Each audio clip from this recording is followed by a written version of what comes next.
So we're gonna cancel the rest of the sessions in November. Is that right? Yep. Okay. I will delete those 3 off of my calendar. Okay, so this will be the last session for a while then. Mhm. Yep. Is there anything you want to do? Well, in particular for that? Um, I'll have a think and let you know before the end, if there's anything that comes to mind. Otherwise, I just had in mind for this, or one of the things I had in mind for this session at least was, uh, like the post I made in microblogging and then the reflection that I posted like 15, 20 minutes ago. The reflections, because it feels uh, like one of the things that I guess I'm worried about, feeling conflict about, or that sort of thing, is like behavior and priorities, mismatches between like desired and actual, um, stuff like that. Uh, yeah, I guess that feels like a bit of an issue to me at the moment, which is why I sort of focused on writing that a few days ago and was thinking about that over the weekend. Um, yeah.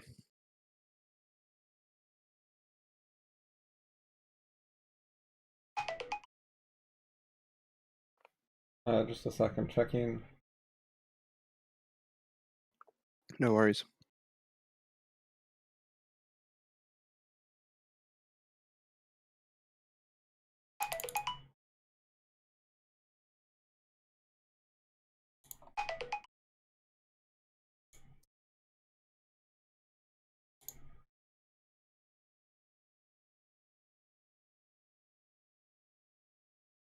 Okay, check Discord DMs. I was looking for that Yep. message. Quoting's broken, but whatever. Is it okay to talk about that on stream? Yeah. Yep. Okay. Yeah, regarding limit, I had a couple things I wanted to say. There's a few issues there. One is unprepped sessions. So if I had a bunch of prep time, I could come up with more stuff for us to do. But there's obvious downsides there in that it costs more. And then the other thing is if you're doing more stuff between sessions, that could also help. Hmm. One way to do that is just gradually over time. You'll probably do more stuff. And the other is some sort of problem solving about why you don't spend time on things and what you spend time on and so on. Yep. So I feel like the not spending time on things or what I spend time on is fairly related to sort of stuff I've been thinking about, like actions and priorities and stuff. Okay, yeah. I haven't read that comment yet, That's right. FYI. Oh, the reflection stuff was like 20 minutes ago, or less, Oh, yeah, I haven't read 15. the So older one. I know you read a that's cool. longer one. Let's see. I think there were like 2 when I read the first one only.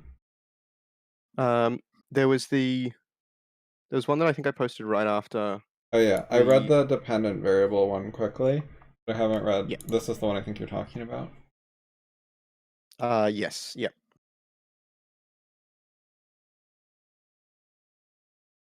Um,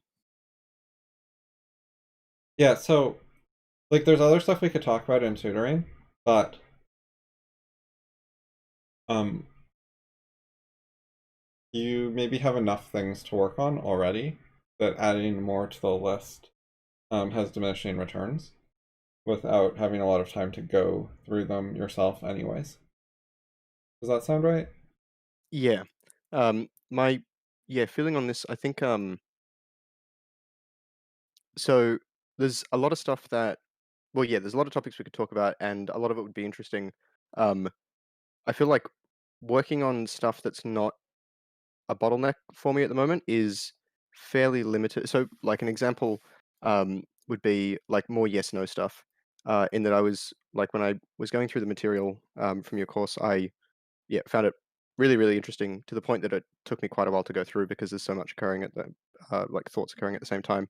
Um, but besides like doing that for the point of it, I'm not sure what like particular benefits I would necessarily get. Whereas, and I know that there are like issues that I have or problems that I have that are more of a bottleneck than that.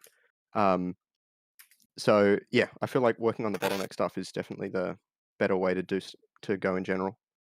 Um, Well, related to that, then, why are you interested in the critical fallibilism course? Because that's similar kind of stuff to the yes no rather than targeted at your personal bottlenecks.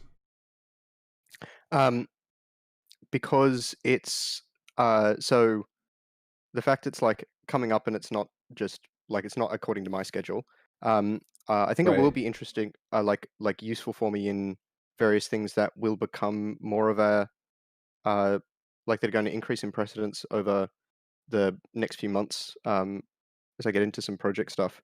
Uh, so it's useful on that front, but also because it's nice to like, I guess, um, I so I can work on multiple things at once, and I need some other stuff to work on to work on the like prioritization issues.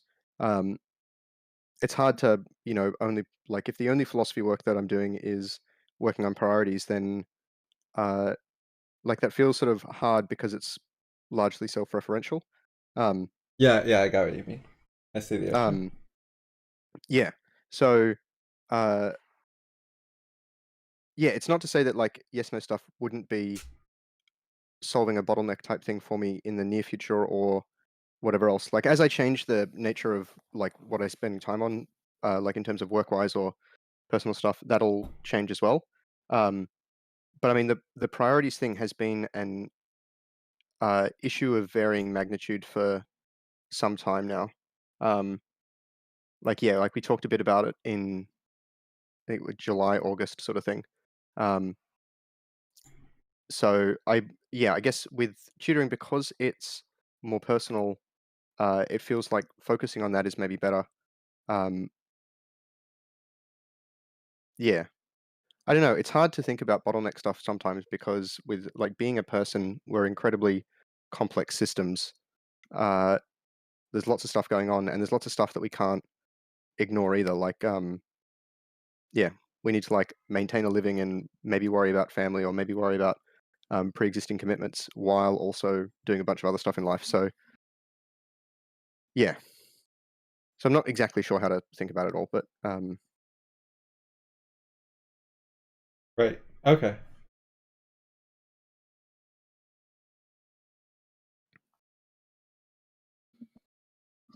yeah, the CF thing is it's not a it's not something that I could start ad hoc sort of thing unless except waiting for course to come out. But I prefer to do it sooner, and also that I think it'll be more valuable participating than going along with it afterwards. Right. Okay. Yeah. Yeah. If it didn't happen now, it was sort of maybe later as well. There Like, might be who like knows when it would get made, what would happen, whether there'd be recordings at all. yeah, so that's one aspect in terms of uncertainty, but also I think like there'll be potentially significant benefits for like a 3 month delay for me might be significant um, in terms of benefits application, etc. So I think it'd be good to do now. Yeah. Regarding hitting a limit with tutoring, also, normally I probably would have wanted to spread the sessions out a bit more, but we were working with a time limit before you were going to be busy, and putting in extra sessions before that. That was also relevant. Yes, yeah. Um, yeah, I've been okay with some sort of like overhead slash inefficiency due to that. Um, like obviously that's going to be a bit of a thing, Yeah, I particularly don't think like it's if I. been a big problem.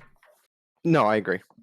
I don't think it's been that much. Like if it was really really substantial, I mean, I don't think there's ever really been a time where maybe like once where sort of I've thought should we like end early um, by anything more than a few minutes. So I don't think it's been an issue.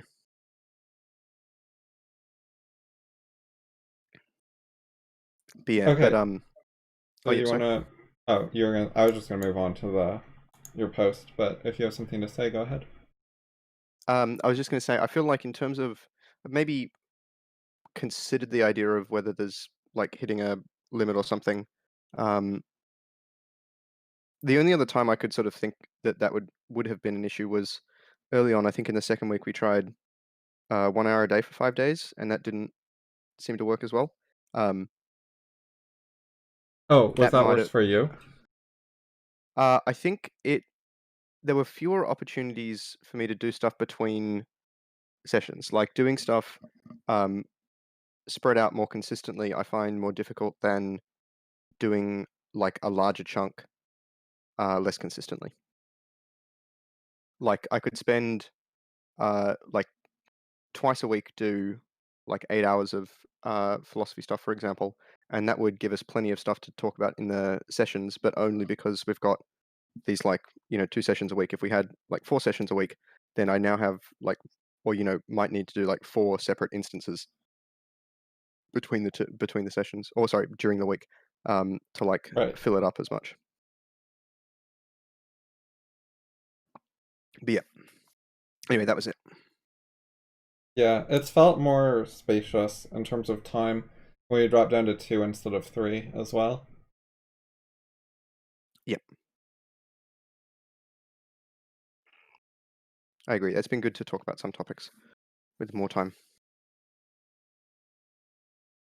Okay, should we move on to the draft? Yeah.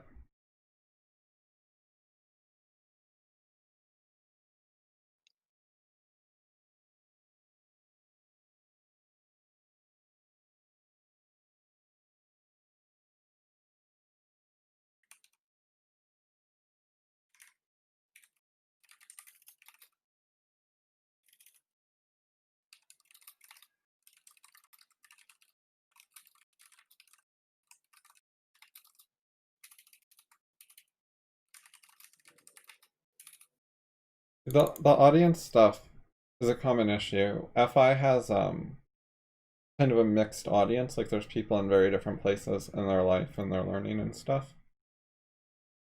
It causes Yeah, issues sometimes. The biggest issue is just like new people versus not new people, and the new ones usually like hate criticism and stuff.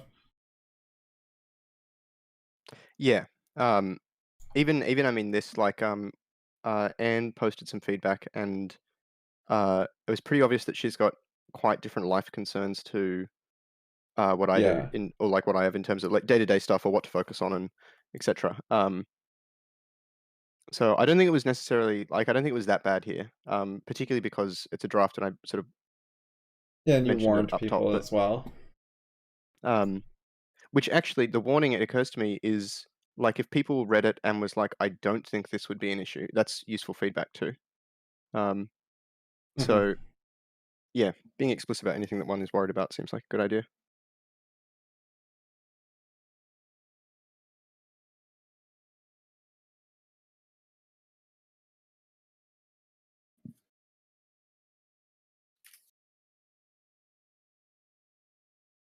Cosmically significant like BOI stuff, like cubes of in deep space and stuff. Is that the kind of thing you Yep. have in mind? Yeah, yeah. Transforming. If I use phrasing that like I don't think I have such a bad memory of BOI that I would accidentally use some phrasing and not mean the same like the thing that BOI means. Um, so yeah, so when I say cosmically significant, yeah, I mean that like uh, we're the only example of intelligent life we know of in the universe, or like intelligences in the universe. Our ability to transform things and acquire knowledge is boundless, and we, uh, are well, yeah, we're the only thing we know of that could literally like transform multiple galaxies. I say multiple just because speed of light limit type stuff, but yeah, like Yeah, okay. beyond those physical limits, yeah. So I do mean it in the largest sense. I know. A lot of people don't, they have a very different perspective Like most people are really concerned with parochial things, like, was that person in the store annoyed with me or not today? They'll just dwell on that. Their lives are full of things like that. Yeah. I've found like one of the things that I think was really good for me to do was I spent a reasonable amount of time learning about like in an off, not actively, but watching video YouTube on YouTube or reading stories or stuff. But lots of far future stuff. Like I learnt a lot about the lack of limits on our ability to do stuff. Uh, hearing about things like megastructures and like what's practical and what limits come into play with like either rigidity of material or how you can, use active supports to get around that and stuff. So you can realistically build like solar system size structures with the right uh, engineering. So learning about that Mhm. stuff meant that it removed a lot of the like knowing that it was possible sort of sets, I guess, precedents or it changes like the uh, sort of mental hurdles that one has to imagining this stuff. Like if you don't know that that sort of thing is possible, you could imagine like how is it that we could ever use, more energy than just the solar power that arrives at Earth? And it's like, oh, let me tell you about a few things.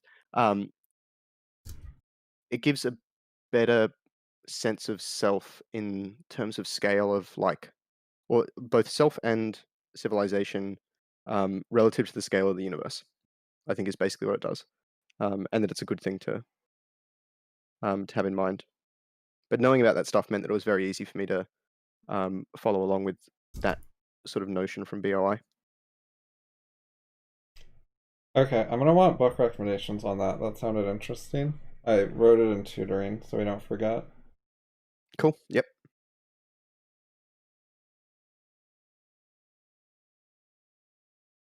Yeah, I read sci-fi too. I like some of that stuff. A lot of it's actually parochial, even sci-fi books.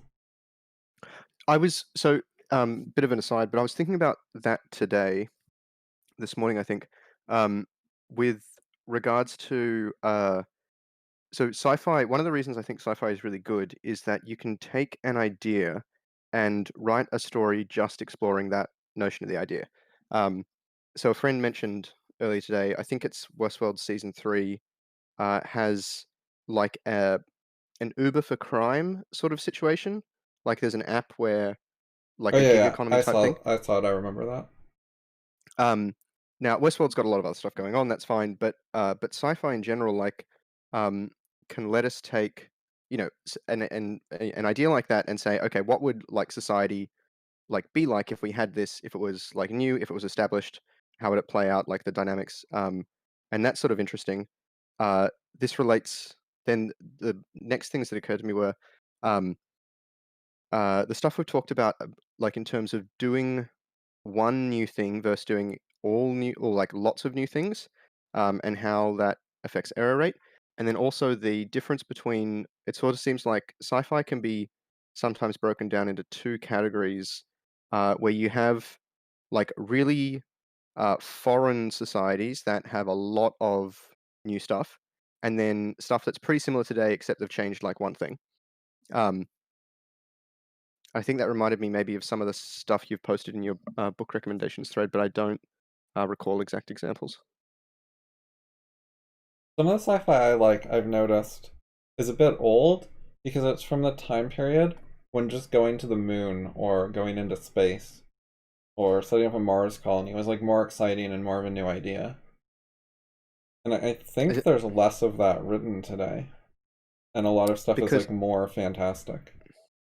yeah, like people feel the pressure to escalate the fantasticalness. Um, Yeah, some there of are, the books by Heinlein and Clarke, who were some of the most popular sci-fi authors from their time period, are a bit simple. Like the characters go visit the moon and look around and see what it's like, and that's all that really happens.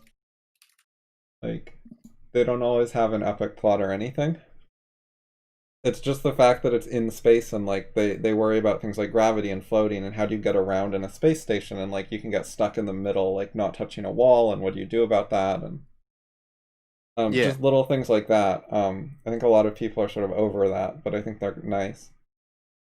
So I agree, but I think it sort of is a bit significant in that, it's when we see sci-fi where they just ignore all the rules, like, oh, we've just invented artificial gravity because it's boring not to do that or whatever else. Um, that ends up polluting those sort of works a bit because like uh, they didn't get good enough at thinking about those sort of situations to actively extrapolate what stuff would be like, but only with these minor changes. So, um, I mean, Yeah, not necessarily a great example, but the way that like Star Wars space combat is basically just aerial combat, like that. It's not space combat. Like in space combat, you flip your ship around and you're going in the opposite direction, like firing backwards or whatever else. You don't yeah, have yeah. to face the direction you're going. That sort of thing. Right, so Um, tailing people is not as valuable because they'll shoot at you. Yeah. Um, they can maneuver in terms of evasion, like just as well, regardless of the direction of their ship, if they've got good Right, if you're both moving at constant velocity in a certain direction, you're just on equal footing. yeah. Your main There's no thrusters are not advantage there. how you evade fire, yeah. Um, so it's and I find stuff like that really interesting when they actually take that seriously, because you end up with like situations that are way different from what we would. Like they've got similar physics. We know about a lot of that, but the fighting combat will be very very different to any dogfighting like that happens in a World War II novel or whatever else. Whereas Star Wars is just exactly what happens in a World War II novel, um, Right. just in space. So um, yeah, it's sort of interesting. But yeah, I think it sometimes compromises authors' works when they are a bit too casual about that stuff and try to be overly fantastical. Yeah, I think a lot of Um, the audience just sort of wants to be entertained and doesn't care about realism. yeah. Um, One counterexample to the fantasticalness that does come to mind is The Martian. Which I don't really know how much of the science pans out, but it seems like the guy did his research and that was like incredibly popular. Um, Oh, is that the one where he gets stranded and he's like growing stuff in a habitat to feed himself? yeah, yep. It's like single dude, 6+ months on Mars. How do you survive with 3 weeks of rations? Um, Yeah, I read that. um, I found it pretty entertaining. It was quick read because it was an engrossing read. I only thought it was okay. Fair enough.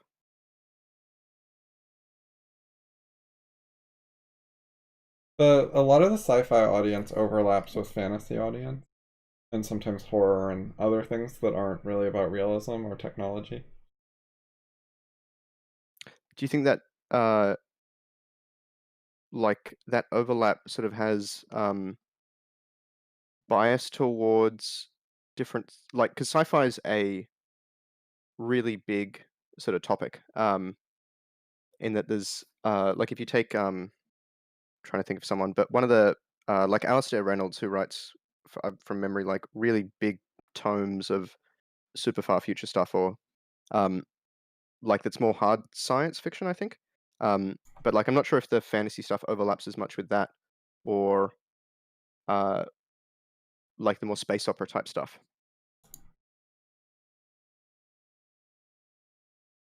So I haven't read any of his things, but it's been recommended a few times, and um, I think my parents had a bunch of Alistair Reynolds books. I think a lot of people who read sci-fi will read a mix of both instead of being particularly picky. And one of the ways you can tell that is the lack of marketing differentiation. Like, the sci-fi books are not clearly labeled by which type they are, and it makes it harder to find the ones you want. In some ways, length in sci-fi books can be a sort of predictor of whether it's hard science fiction or not. Um, like it's hard to find hardcore science fiction that is short unless it omits a lot. Like Isaac Asimov has some short stories, but they're Well, not really. also They're pretty different to.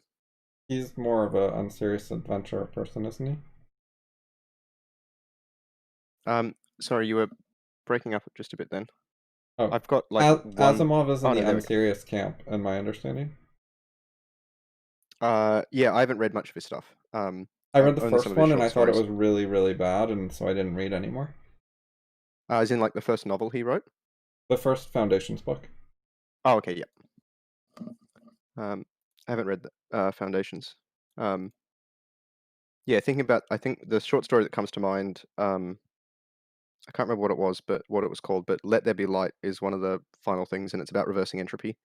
Um, and it's not like it's unserious sci-fi. It's interesting and fun or whatever else.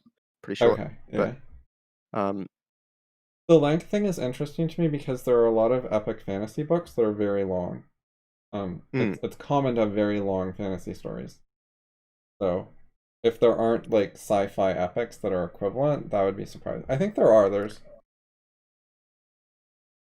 the Expanse so books are what? reasonably long, and those are Um, unserious.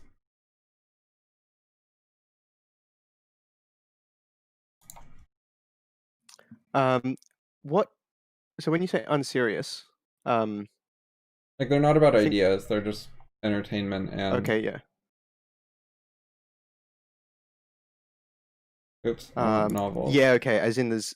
It's not like you can't really ask the question like, what philosophy was the author exploring in this book, sort of thing, or what were the core ideas that were really being thought Right, these about. books are not really about ideas.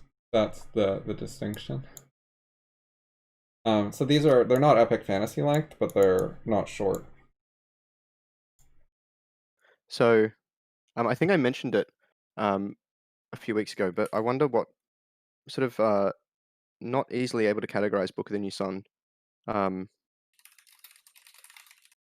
so it's usually sold as a group of the first four books. Um, it's pretty long, um, but it's dying Earth genre in that it's far, far, far in the future. There's some fantasy-like elements that are sometimes implied or explained to basically like science that's like pseudo lost technology. Um, it's not really aliens in the typical sense of things, but well, there's like one sort of alien species, but it's sort of unclear whether they're sort of like hyper advanced or hyper evolved forms of humans or um, whatever else. There's definitely some not really sciencey type stuff in there. However, it's a really like it's a book that you need to read multiple times to start to like figure out what all the ideas and stuff being explored in it is.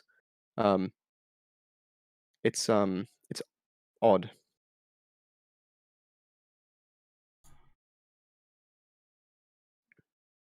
Genre mixing is fairly common. Like the Dragon Riders of Kern involved sort of dragons flying around. And McCaffrey. I don't remember it super clearly. I read some of those stuff a long time ago. But that's a big series. So they're like on planets, not the Earth, I think, but they ride dragon things and they shoot down thread, which is like some sort of attacky thing that falls from the sky. Yep. And Yeah. genre mixing is actually more common in Asian stuff, like JRPGs frequently have some guns and some sci-fi type stuff mixed in with fantasy knights and Oh yeah. magic spells. Steampunky type. Yeah, I'm thinking of Final Fantasy and like even though they're usually all distinct universes, um, very much so. Yeah.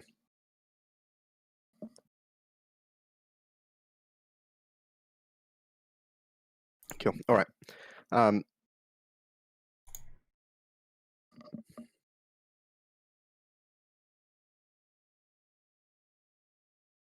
Okay, back to this. So we're at cosmically significant. My choices today and in the coming decade must have some impact on humanity's future. What do you mean must? Do you mean like you want them to, or that they logically they have to, or? just interacting with the world will change stuff in some way. Okay, but I think Um, most people's like have very little effect. Hmm. Yep. approximately zero because it doesn't affect a bottleneck or some sort of key decision. And I think there's a lot of resiliency in what happens. So like most things don't cause chaotic outcomes. Like if you do something slightly different today, it probably won't change the course of humanity in a noticeable, significant way. Yeah, I roughly agree. I mean, I think that the chaos works on like chaos, like butterfly effect type chaos, works on like a particular level of emergence. In that, like, particularly like which genes get combined to form, the next, my 100th descendant or something like that, or even just the next one, can be affected by all kinds of things, but it's not a Yeah, significant and sort of weather thing. can as well. Yeah.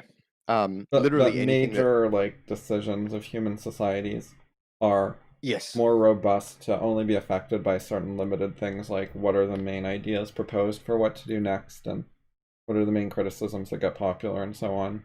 And there can Yep. sometimes be flukes that end up mattering a lot, like if a certain piece of info gets popular or a certain secret gets out, it can make a big difference, but most random little actions don't end up Or if affecting it.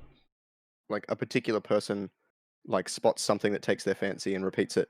Um, there's a good example about this in Britain. Coca-Cola tried to introduce bottled water, and everything went great for the first 3 weeks. And one journalist noticed something about being tap water in some old thing, and then wrote a short like article about it. And this eventually, like over the course of the next few weeks, blew up into such a thing that Coke like withdrew the entire thing and whatever else.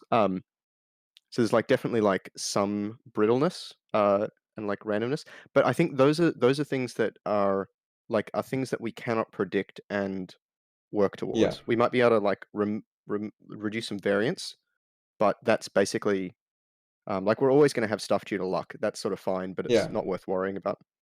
There is some luck, but the vast majority of actions don't cause very much.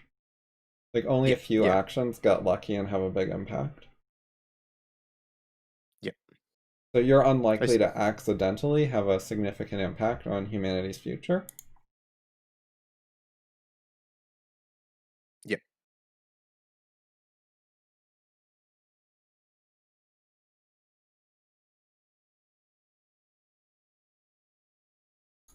Yeah, I don't think the urgency here is like huge, but there's some urgency, kind of a medium amount. yeah. I think like the leverage thing was um sort of big for me in that like now versus 10 years in the future is significant, but now versus tomorrow is not. Um, yeah,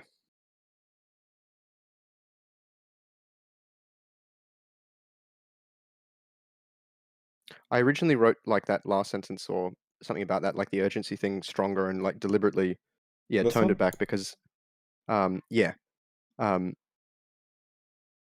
and like qualified it. I think like pursuing an understanding of them with some urgency is sort of the right thing to do in that you don't want to try and solve Yeah. them with urgency because you can jump in too soon. Um, but only after understanding can you sort of like accurately prioritize it and figure out what to do next and so on.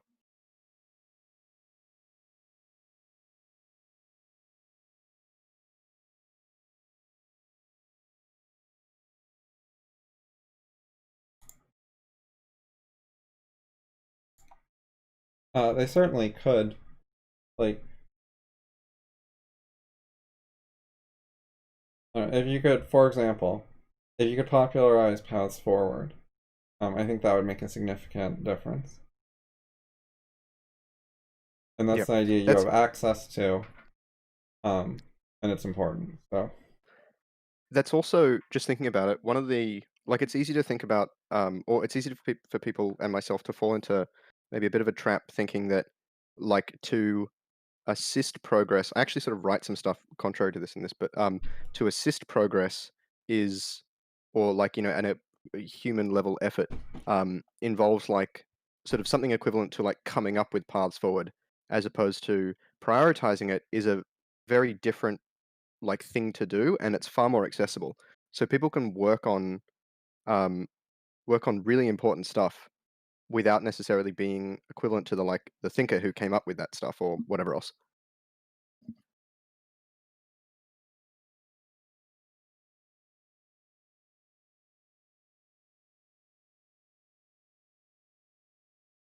There's a few comments about this in Fountainhead.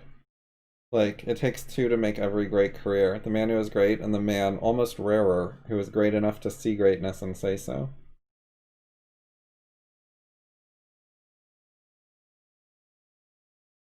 Hmm. I think it's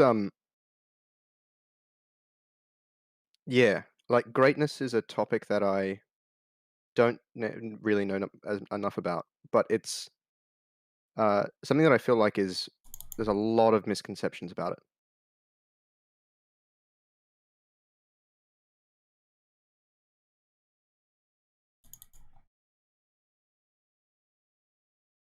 There's also room to improve paths forward, which could also make a difference, but it will only make a big difference if it somehow gets popularized. Like, there's already ideas that could have an impact. The missing component is the popularization. Yeah. Um, I could see like limited ways. Well, I mean, not limited in terms of effect, but usage. Like some people using paths forward matters a lot more than other people using paths forward. Yeah, But in yeah. general, this sort of it feels like prior. If you could popularize it with a target niche, that can have a big effect. That's one of the main ways to popularize it anyways, is you start with a subgroup, and then after it takes off in that subgroup, it spreads to other groups later. Yep. Um, yeah, there's a lot of tech stuff about that with like early adopters or market segments or whatever else. Yeah. People Makes often sense. claim that if something's not getting popular, it's because it's not good enough or important enough or whatever, which I don't agree with. I think often, I don't know about often, but it comes up reasonably often that there's something good that doesn't get popular on its own because the bottleneck is something else other than how good it is. Yeah. I think it's probably actually more common in terms of because a lot of not very good stuff gets popular too.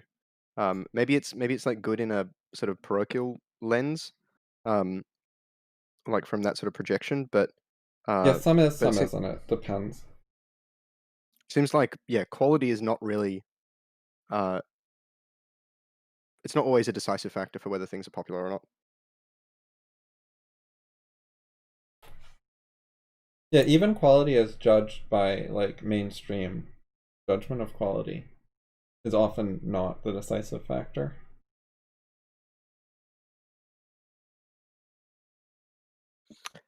I'm just thinking whether there's so I was thinking about like memes, then jokes, then novels.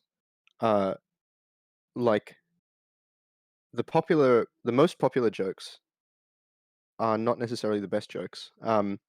Also, apple pies. So, one of the things that someone said about apple pies once, don't remember the citation. It's fairly common. So, apple pie is America's second favorite pie, but it's its highest selling pie, and that's because everyone has a pie they like more, largely speaking. However, they don't agree with other people on the pie they Yeah, like yeah. more. Um, That so, makes and that sense. would be It has that's a broad reason that popularity, even though it's frequently not someone's number one. But yeah, most people like it. Right, which is how I am. Like, it's not my favorite pie, but it's pretty good. it's decent. It's acceptable. There's few situations where you don't want it when like thinking about a dessert pie. But that's a situation where like in some ways quality is like deliberate.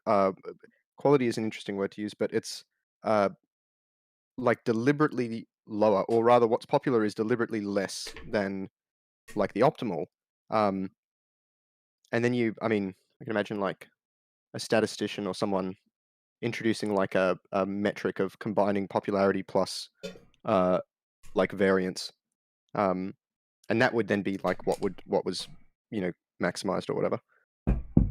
Having options that work well for groups of people is optimal in some way. There's definitely value there. And just also having options that work well for lots of people so you don't have to have a large menu. So this is thinking about that and yes no. I think I'm not sure if in the yes no material or we've talked about the idea of like people going out for dinner and trying to figure out where to go. Um, and like it's an example of fulfilling multiple goals. and not believing that there's like a degree to it. It's just like what are the things it satisfies. Um, Quality feels like a term that is almost always vague enough to obscure necessary details like that. Um, Whereas if we talked about like any particular case of something being popular with like memes or jokes or books or stuff, then I think it'd be a lot easier to break down those factors, many of which would like line up with quality, like stuff like accessible writing style can matter for the quality of an article, depending on its audience. Um, and so, yeah, I think a lot of times when people say like something's not popular because it's not good enough, uh, that just it's like it's so vague that you're not really getting anything there anyway. In that you can have incredibly high quality in terms of production quality, um, stuff like videos that aren't popular.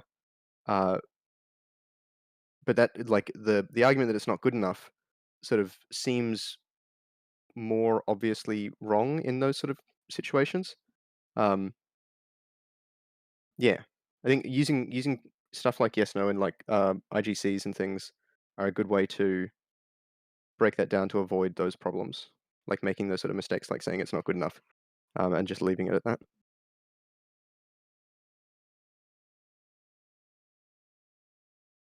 The idea of saying what your favorite pie is out of context is kind of like the standard mistake that Yes No criticizes of deciding on like the degree of goodness of a certain idea separate from an actual concrete clear goal with success and failure defined.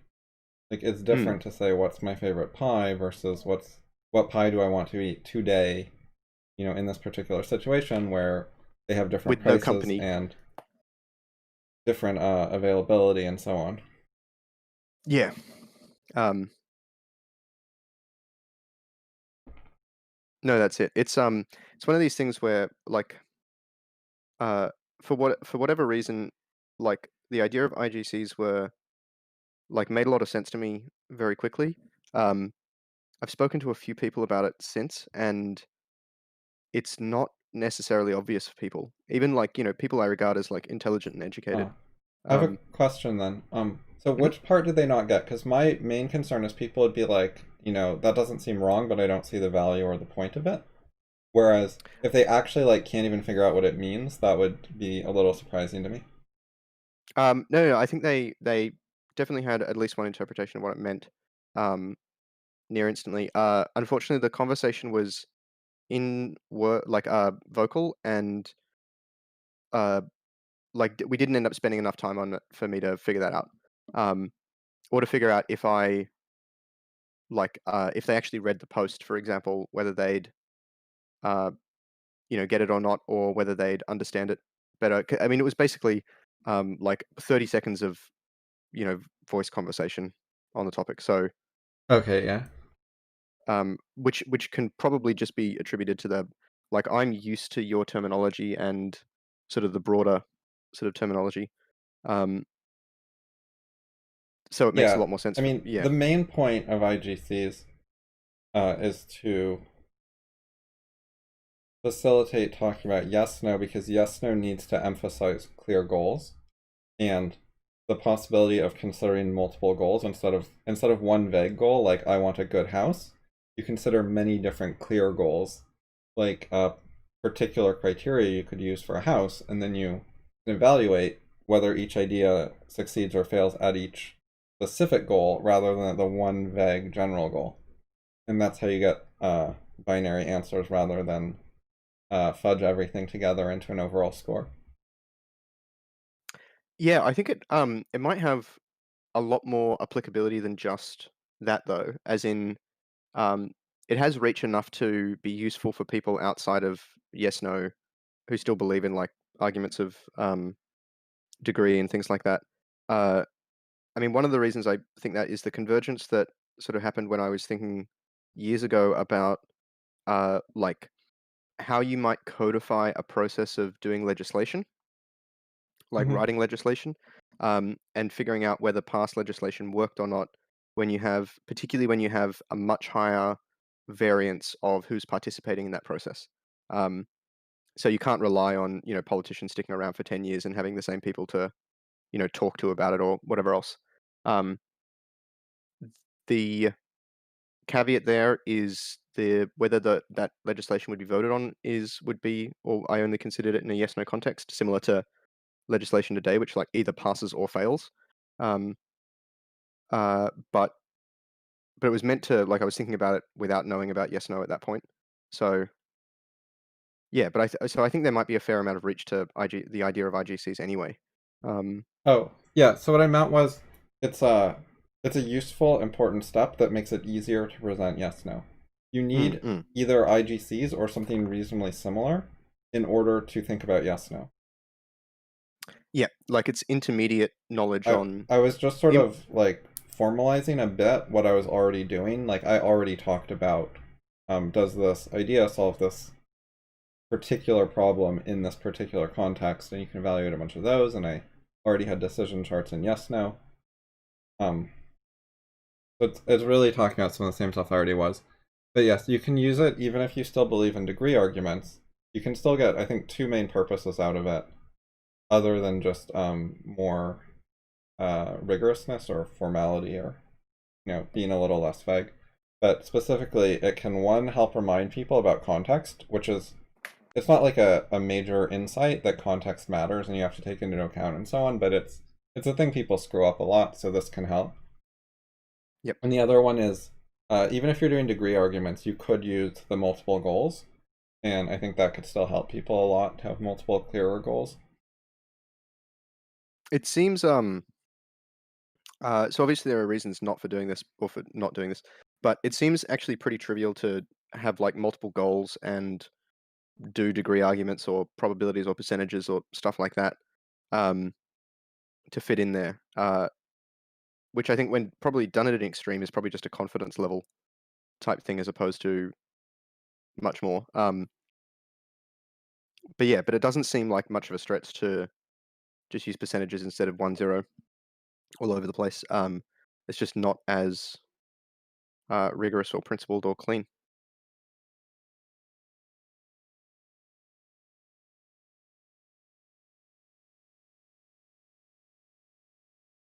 There's a lot of stuff people might not get about it in general that takes some explaining, I think.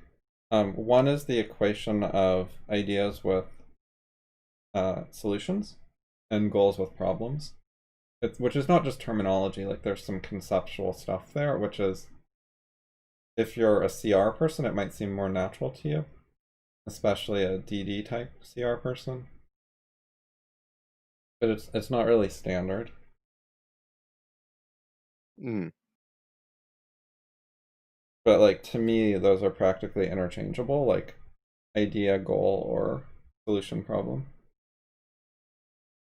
Yeah, I think it's maybe a projection issue, like thinking about um like a problem. So people like wrap up a lot of meaning around the term problem as opposed to like sort of generally anything that any intelligent being considers not good in some way. Um, Yeah, I think goal has less baggage and less negativity, so I've been using it more and problem less. yes, yeah. Goal is It also also the standard term in theory of constraints, whereas problem is the standard term in critical rationalism.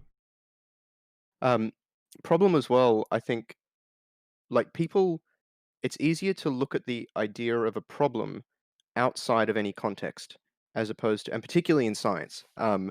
But when you look at it as a goal, uh, like context almost gets like implicitly wrapped up in that, um, because we think about goals as like the product of like a person in a situation with desires and that sort of thing, as opposed to like, you know, why do black holes exist or something like that, where it's Right, easier which to which really does have a ignore context. context of the person asking the Yes. question who wants to know. Like the person who's interested, that's a context.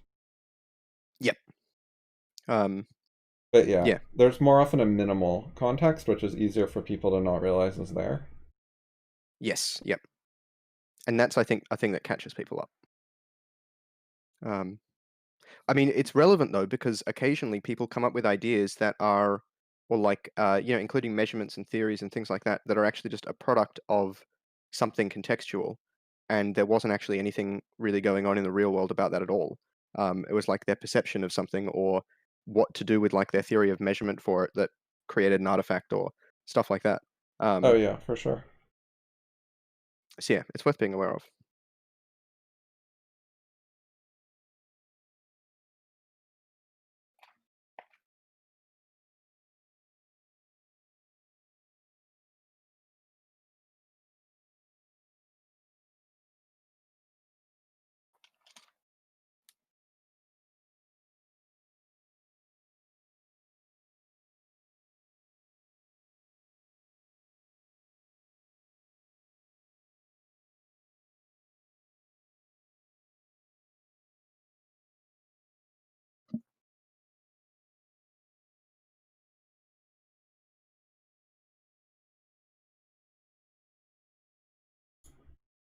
This doesn't seem that hard to know in just sort of general abstract terms.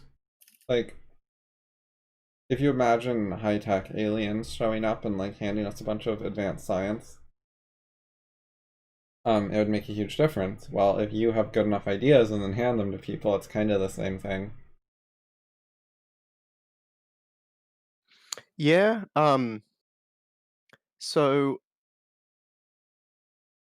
that's sort of like, I guess reading this sentence, I think I was, maybe you read it correctly, but I think there's like an ambiguity in it, which is like, basically the sort of question is like, how do you confirm that you're like acting in a way that's enduring as opposed to ephemeral?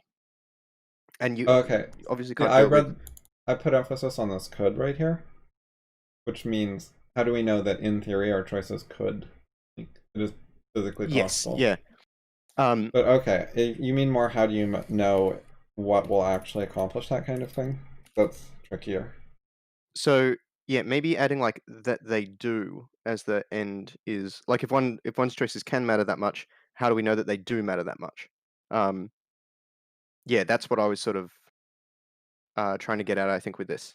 Like, how do we confirm that we're like, yeah, that things aren't just going to be eroded by time?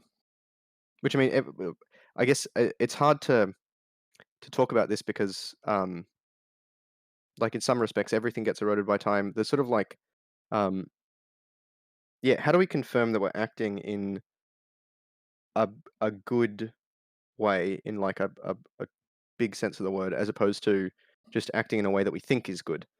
Um, how do we avoid fooling ourselves about whether Yeah, something so is impactful or meaningful? Or a lot of that just gets into epistemology in general, like how do we know anything? How do we avoid yes, yep, fooling ourselves? How do we get knowledge? Um, which gets into things like library of criticism or a test suite. Um, how could you tell if you're wrong? Come up with a bunch of ways, actually check them, yeah, including hopefully public criticism. If anyone else knows you're wrong, let them help. Is a big bonus.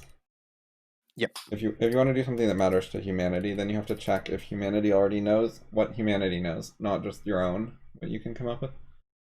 yep, But what else I was gonna say is making a big impact on humanity is the wrong goal. And one of the big problems with it is it's not under your control. You can fail at this through no fault of your own. And that makes it unsuitable as a primary goal in your life. You don't want your life to be a failure because of other people's actions. mm, Um, you can't avoid all risk. Like, if your life fails because some guy came and shot you to death, rip. But, under reasonable circumstances, like what is sort of reasonably achievable in our civilization, like getting a home and getting a job and being left alone, those are options you actually usually have. Um, you want to be able to succeed given standard resources and like standard things. Like using stores is okay, even though it relies on other people. because it's, you can reasonably expect it to stay available to you and stuff. So you're not setting yourself up for failure. But if your goal is to, convince a billion people of something and like have this huge effect on the world, um, it is out of your control whether that actually happens or not, realistically. Like if you're, in theory, if you did everything perfectly, you could make it happen. But realistically, it's not a goal that's, it's like massive overreaching if you actually want to have it happen with high probability. Yeah, I mean, arguably for stuff like that, I'm not sure if there's really anyone who could like have high probability trying to do stuff on that sort of scale. Like just when there's Right. so many people involved. Yeah. Yeah, I mean, there isn't in some sense, but there's the people who already have a lot of influence, like, Bezos or Trump or someone. Like, starting today, they could be like, I'm going to do something that has a big effect on the world, and, they could succeed. Because they have so much control over so many resources already. So uh I agree with what you said. I'm not sure that like the range of things they could choose to do though are. Um like obviously the stuff like uh if they wanted to like have a big effect on the world, particularly by creating novel philosophical ideas, that might be an issue. Popularizing other people's ideas, way more doable. Um Yeah, so there I is agree. like There are some limits. limit. Like, president is not just dictator. Mm. You have to work within a system, you have to work with other people. So, yeah, he's in a good position to have some sort of effect, but actually choosing what effects he has is, it's still hard for him. Still needs a lot of cooperation as well. Even like Bezos, having Yeah, uh having $100 billion doesn't matter if you don't have staff. And yes, people would, obviously work for it, but I mean, you could see, like, for example, people like even someone with a huge amount of money not being able to hire people if their reputation was trashed, or stuff like that, depending on where they were in context and stuff. But anyway, yeah. So yeah, what I picked up from that, by the way, is like there's an important like different set of qualities that are necessary for like goals that are primary to one's life. There's other stuff that you can have the goal of doing, but those other like goals or the broader set of goals um, either like it has too high a variance or other stuff like that. It's not a good goal for life. Whereas a goal for life should be something that we can almost guarantee that we can succeed at, or that there's a method to succeeding at that doesn't like roll dice. Um, yeah, and is yeah, reasonably under your own personal control. So you can have yeah, changing the world as an optional goal, um, but you have to like be willing for it to not happen and not rely on it. yes, yep. So this is related to Atlas Shrugged, which is partly about Atlas doesn't have to hold the world up on his shoulders. That's the meaning of the title. He doesn't have to take on that job or responsibility and worry about all the other people, and you can just live your own life. And so we see this reflected in, for example, somewhere it was posted recently, like sort of a motto or goal of Goldratt and Rand. And Goldratt's is teach the world to think, which is overly about other people. Whereas Rand's was like keep expanding my knowledge and learning things. It was more like that. Um, curiously, so there's an idea in a particular uh, sort of or a thing called exponential organizations, which I guess is like organizational theory for startups plus like how to interact with customers and how to develop products and things. Um, anyway, one of the things it talks about is sort of early on because it's pretty easy. Um, mission statements for companies are often a crock of shit. They're like not good. They're not specific. They're generic, whatever. And it talks instead about having like something called a massive transformative purpose (MTP). So SecureVote came up with one, which was to democratize the world, um, which is yeah entirely about other things. But this idea of like a massive transformative purpose, like the transformation is, uh, it's like help everyone to better manage their finances or things like that. Like um, it almost bakes that in. the idea of needing other people. So in some respects, it's no wonder that startups have like a 90+% failure rate. Anyway, that was just sort of significant and occurred to me as you were saying that. But it sort of means that a company can't succeed. Like a company obviously depends on other people to an extent because you've got to have people to buy your services and whatever. But like you don't want to be in a situation where you fail for stuff that's outside of your control too much.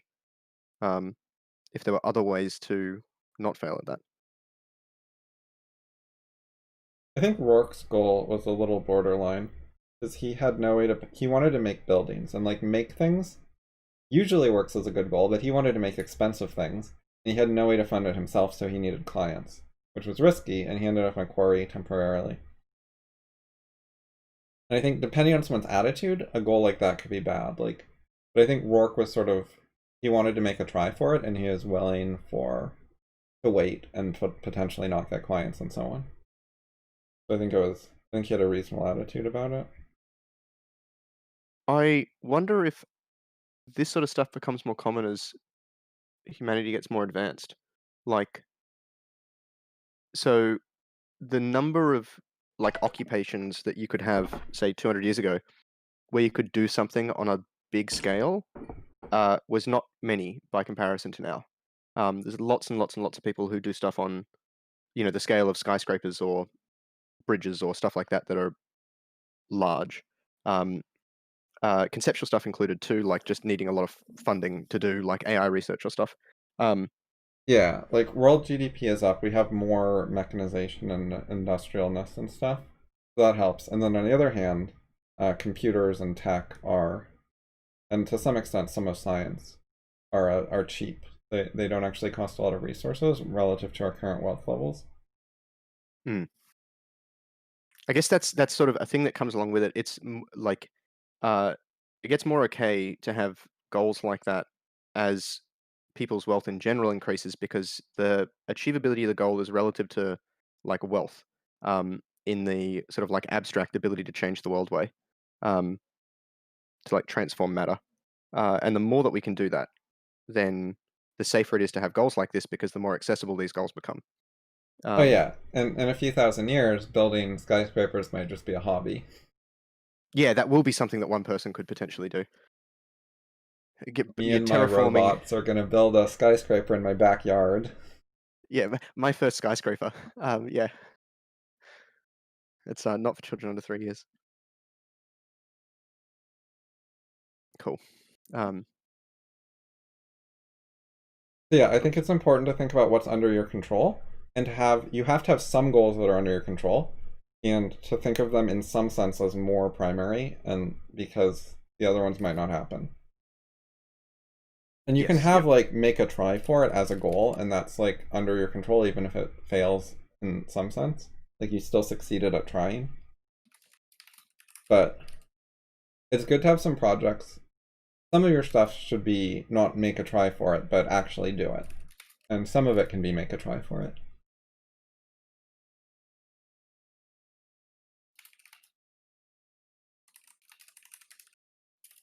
Like I'd like to share good ideas with people and help them, but it's not my primary goal. Like I don't think that's my job or responsibility. I don't have to do that. I have to worry about my own life and do things I like and make things and learn things. And I think that's a Yep. better attitude. But so something like creating like a library of criticism, like a really like vast one or whatever, is something that like obviously helps other people. It's accessible and stuff like that, but it's something that's achievable regardless if anyone reads it or not. Um, I guess one Yeah. of the things as well is when you have something like a goal where popularity or etc. is concerned, um, a lot of the sort of patterns we see with the way things become popular is they could exist for years before they're like picked up. Um, if your goal is to be popular, you allow things like things can fail more easily by just being off in terms of timing or stuff. Whereas if you focus on on things that aren't sensitive in that way, um, then they become less sensitive to timing. They persevere.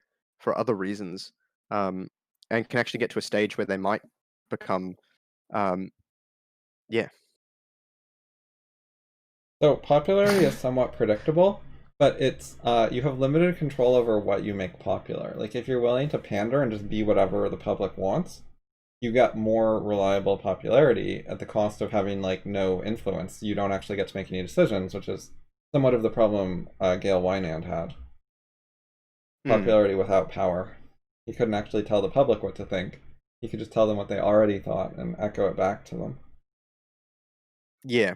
This is one of the reasons that I think people have a bad uh, way of thinking about the media in general. By the way, I don't know how much Fountainhead changed any of my views about media stuff, but they've definitely been very different over the past few years, or like changed a lot over the past, say, 5 years. I think it's But yeah, actually anyway. wrong somewhat.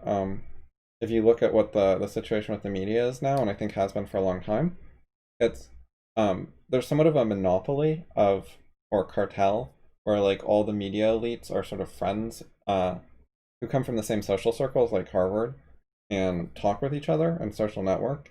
And so they sort of present a bit of a unified front to the world, which has had like massive control over public opinion instead of only echoing it, I think. I think they're very mad that Trump is challenging that control and that there's all this what they call fake news, like other stories and narratives that aren't the ones that they and their group want to tell the public to believe. Yeah, I mean, the irony I think of like fake news is it's not that there isn't like, legitimately just made up stuff out there that's like verifiable to a degree. Um, but it's like, oh, no, we don't have any. It's all you over there. And then so both sides as such are saying fake news. Um, and it's yeah, one of these things where actually it's just um there's a systemic issue in like journalism and news in general, that I think is like fake news reflects. Yeah. The And we're point not is they solving that problem. needed an excuse to have censors. Like Yes, they've yep. started using the so-called fact checkers like PolitiFact. And they're like, well, it's not our fault we censored your post. We just used neutral third-party fact checkers. And then the fact checkers are like, uh, we're totally neutral, except that they're all Democrats. So yeah, this is um like I think like journalism actually suffers in general from the idea that neutrality can exist on stuff. Like I think there's always bias in things. Um, One of the ways I sort of have thought about in the past, I'm less certain of this now, is that like if the phrase like biased in the direction of truth makes sense, like logical sense, then like neutral is doesn't align with truth. Um, Right. and the sort of you can intuitively see this by the sort of tendency to like show both sides of a story type thing, even when it's you know um, something silly. Uh, yeah. So the other thing with newspapers and stuff is that like editorials are a really powerful way to get ideas out there. You can definitely like bias who you put in those. So Winan might not be able to choose the exact ideas, but he can definitely like choose people who are going to introduce ideas that are in a direction. Anyway, um, Okay, so I brought this up because it's an example of how people can, it's predictable popularity. Like, they planned out what they were going to make, and put mhm. significant effort into making it, thinking this will actually get popular. Like, they brainstormed what would get popular, and then they made something that they were reasonably confident would actually get popular, and then they got in the news and it went viral and stuff. Um, However, they had to do it by pick what they think the public will react to, not their own agenda of let's teach the public or something. So what they did was they got a guy who looks kind of like Justin Bieber and staged a photo with him eating a burrito wrong sideways, which is really really baiting to a lot of people apparently. It's Wow, this sort yeah, of mundane thing that people get really upset and tribalist about. It's a little like cheering for your sports team. Like they specifically chose something that's not actually important. So it's just purely sort of a cultural thing. yes, yeah. It's a little like Trump has gotten repeatedly yelled at over a rumor or a truth, I don't know which one, that he's eaten pizza with a knife and fork. I've eaten pizza with a knife and fork. sometimes it's a Well, useful, if you convenient thing run to for do. US president, people might make a big Apparently, deal out of it. that's insane. There's no way that he could possibly. So yeah, I mean, there is literally no consequence on one's ability to govern based on whether you have from time to time eaten pizza with a knife and fork. Well, their concept is that he's not one of us. Like he's not a normal person. And he's not a true New Yorker. That it shows like that he's not your buddy. He's a different type of person from a different Yeah, social okay. circle. So the reason for it So I don't think it's wholly is irrelevant, bigger but than. it's come up with Well, other food as well. I think there's some picture of him like eating some sort of fast food on a plane with utensils or something that you weren't, that wasn't totally normal to do. hmm. Like it's sort of planes seem like a actually on a plane. Can you imagine getting sauce on your fingers on a plane, especially if there was like issues with like it's just a situation where you don't want. Um, yeah. It was a private plane, Anyway, but still, I think it's understandable. Like he's very busy and so it's more significant that he's eating a burger with a fork on a private plane than it is being on a private plane. Like that feels like it yeah, says right. something If you're about like us he's versus not them. my buddy, then the private plane is probably the bigger tip off. Um, sorry, I'm just gonna reply to someone. But yeah,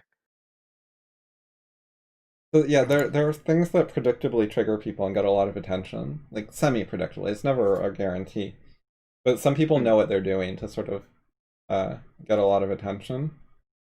Although I don't know how much they could possibly leverage it into anything useful, including even making money. Like I don't know if the yeah. people who made that photo actually got much money or anything. Like maybe they do advertising and it got them some publicity so they could get hired for more gigs or something. I don't actually know. Well, it's this is an example of if that was their thing, like they've got an advertising firm Yeah, or it something or shows a some social media skill. marketing. Well, it's incredibly effective advertising if they're a small firm and it doesn't like matter that it only 0.1% of people actually looked into it or found out who they were. That's still like incredible reach by comparison to other things Yeah, available to them. they definitely got some actual press time where they got to explain that it was a fraud and how they did it and stuff. They got some ability to say what they wanted to get some attention. Yep.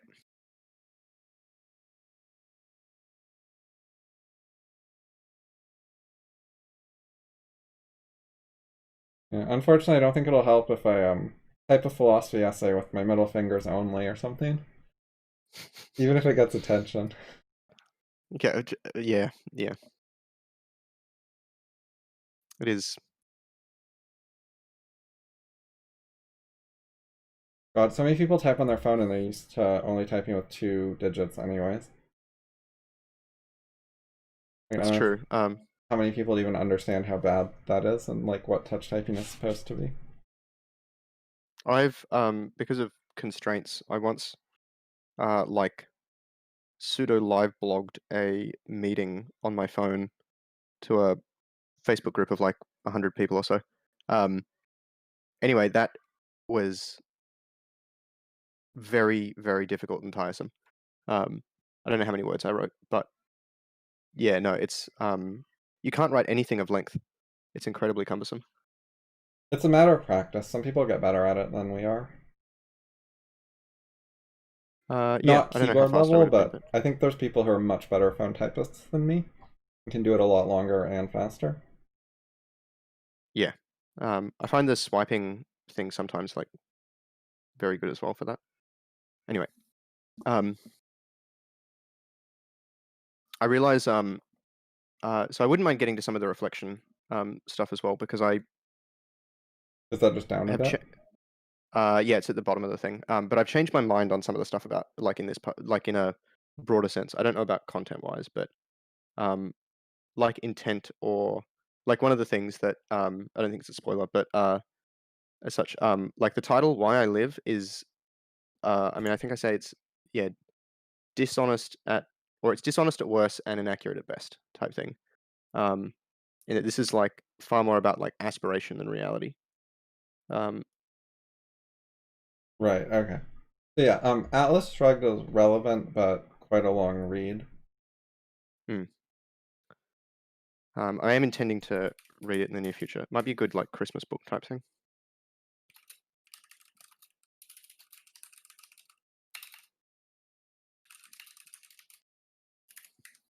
It's not relevant in a condensed way. Like, the majority of the book is not relevant to this particular thing.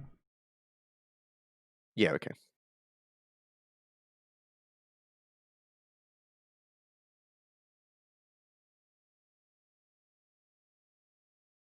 Okay, so we're talking about this one. Oh no, the leverage, and then it was 2 paragraphs down. If one's choices could matter that much, how could one possibly know that? oh yeah, So, remember and that that one. issue is Okay. phrasing. Yep. Okay. So this is the next sentence is a mess, by the way. What's Or snooker? Is that like pool? yeah, billiards, snooker, same idea. Here at least.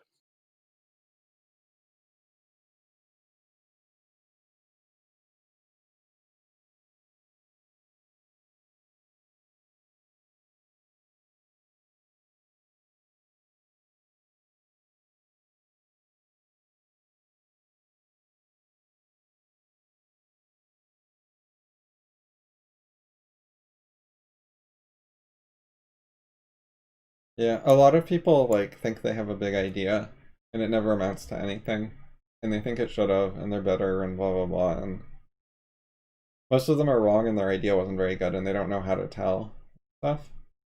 Mhm. Which is one of the reasons that it's hard to get attention for such things, because there's too many people offering it with not enough quality. I think I remember in one of the Feynman lectures, like the 6 or 8 or so that are free, and I think Microsoft hosts them. Anyway, there's at one point he's talking about gravity, and he's like, if I had a penny for every letter that someone sent to me with a crackpot theory of gravity, and then he actually went on to describe one of the better ones, which was to do with like invisible particles streaming from every direction and like shadows of big objects. Like the sun has a shadow, which means that there's a net force on the other side of the Earth, that sort of thing. And he described some problems with it as well. But I mean, he was given, yeah, I don't know, hundreds, thousands of like alternate ideas for gravity, and none of them were very good.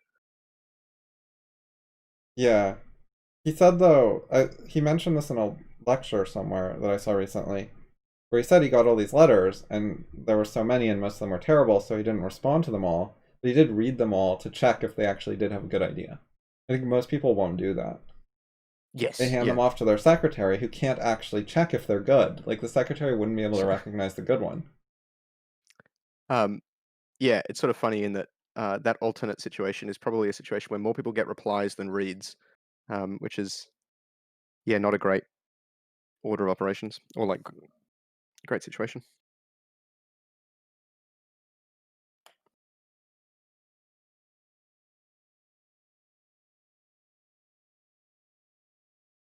But yeah, people aren't good enough with the self-criticism and the learning what's already known and catching up so that you can actually criticize your ideas using that. Those are some of the main errors they make.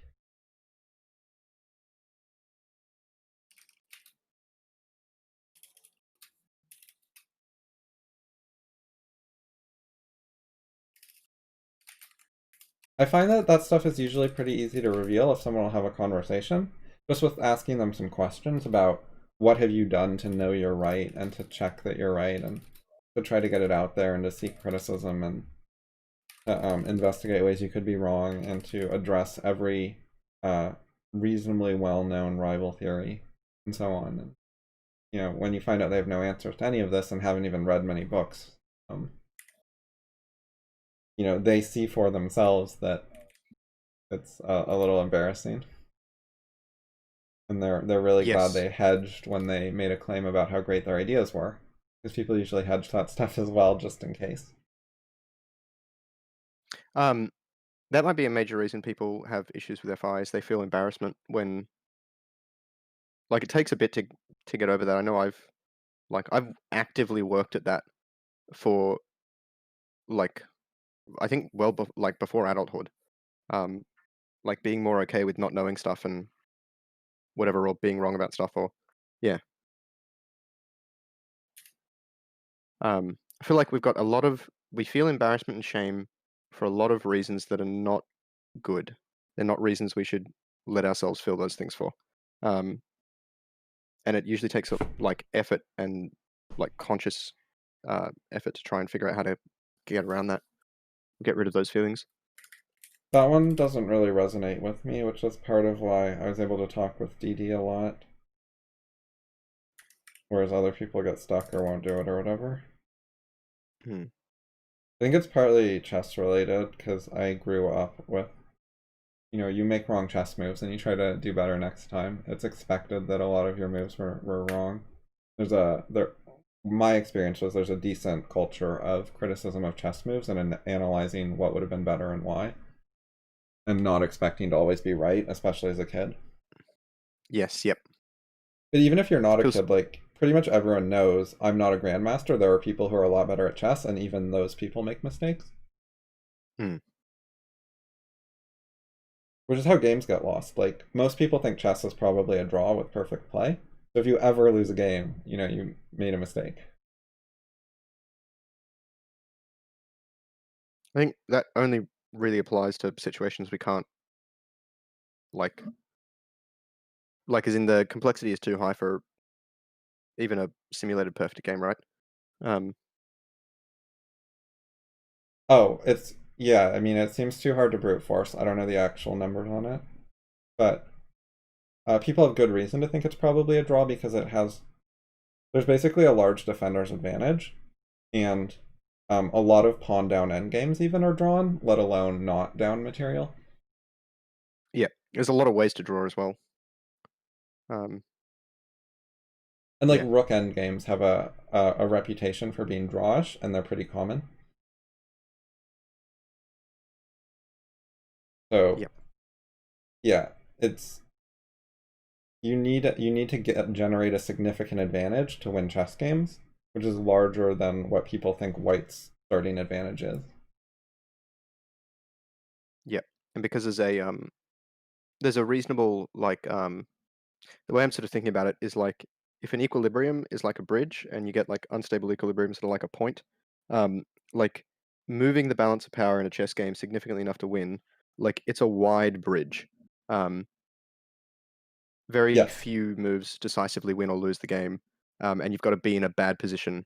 Maybe you didn't realize that it was a bad position, like the gust of wind knocked you off and you thought you were actually stable, because you've just got checkmated on turn 4. But yeah, for the most part, that's yeah, feels like a decent analogy.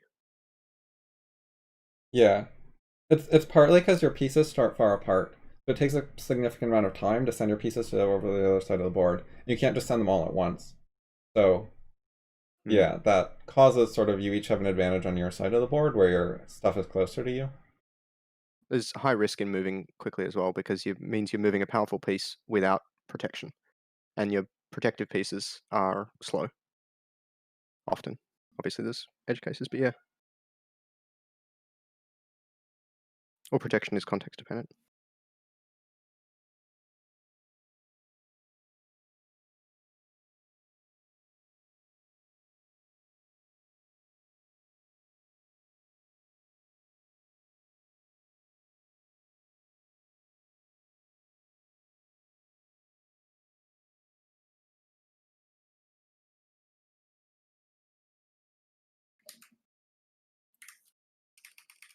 So the basic thing here is life is important.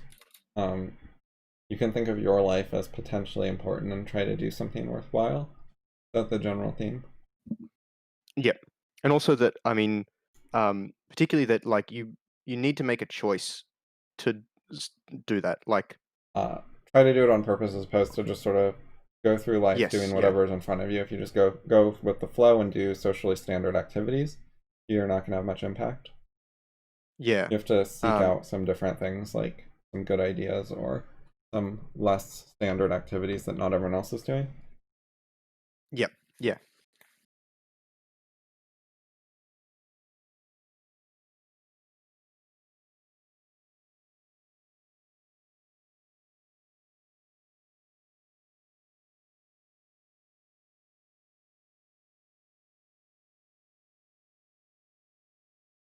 People don't feel like they have a lot of choices on a daily basis. They've made a few choices in the past and they're just following through. Yeah, I think there's a dominant attitude that avoiding a choice is not making a choice, as opposed to it's a choice to not make, um, sort of thing. Uh, like, yeah, there's no such thing as like not making a choice, but you can effectively default them to, say no to everything or to avoid, um, Yeah. When they say they stuff don't like have a that. choice, they mean it would be a bad choice. Like if I didn't go to work today, then my life would just get worse, blah blah blah. I'd make a mess. So I have to go work today, Yes. so I don't have much. They don't feel like they have much flexibility there, without bad results. Yep. It's a thing they could work on though. Like, over the next few months, look to getting jobs that are more flexible or et cetera, et cetera. Or learning new Yeah, skills yeah. or They could learn to code after work instead of hanging out and watching Netflix.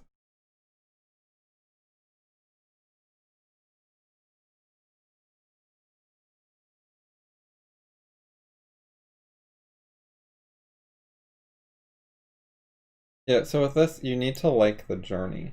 You need to be doing things where it's not just do I get a big outcome, but do I like writing or marketing or making things or whatever you're doing.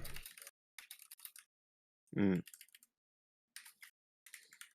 Yeah, you need to see value in the means, not just the result that you're hoping for. And otherwise, it's really risky, and you're going to spend a lot of your life not actually having a good time. But if you like the journey, then even if you don't get there, you still, had a good time. It's still okay.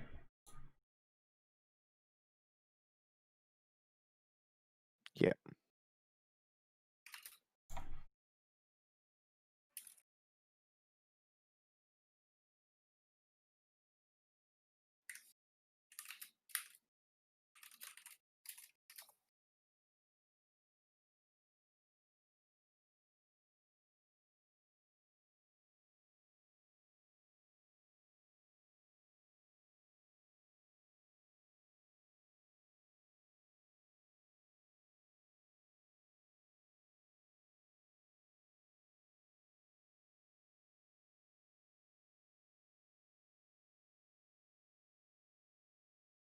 This seems pretty vague, epistemic idea cone.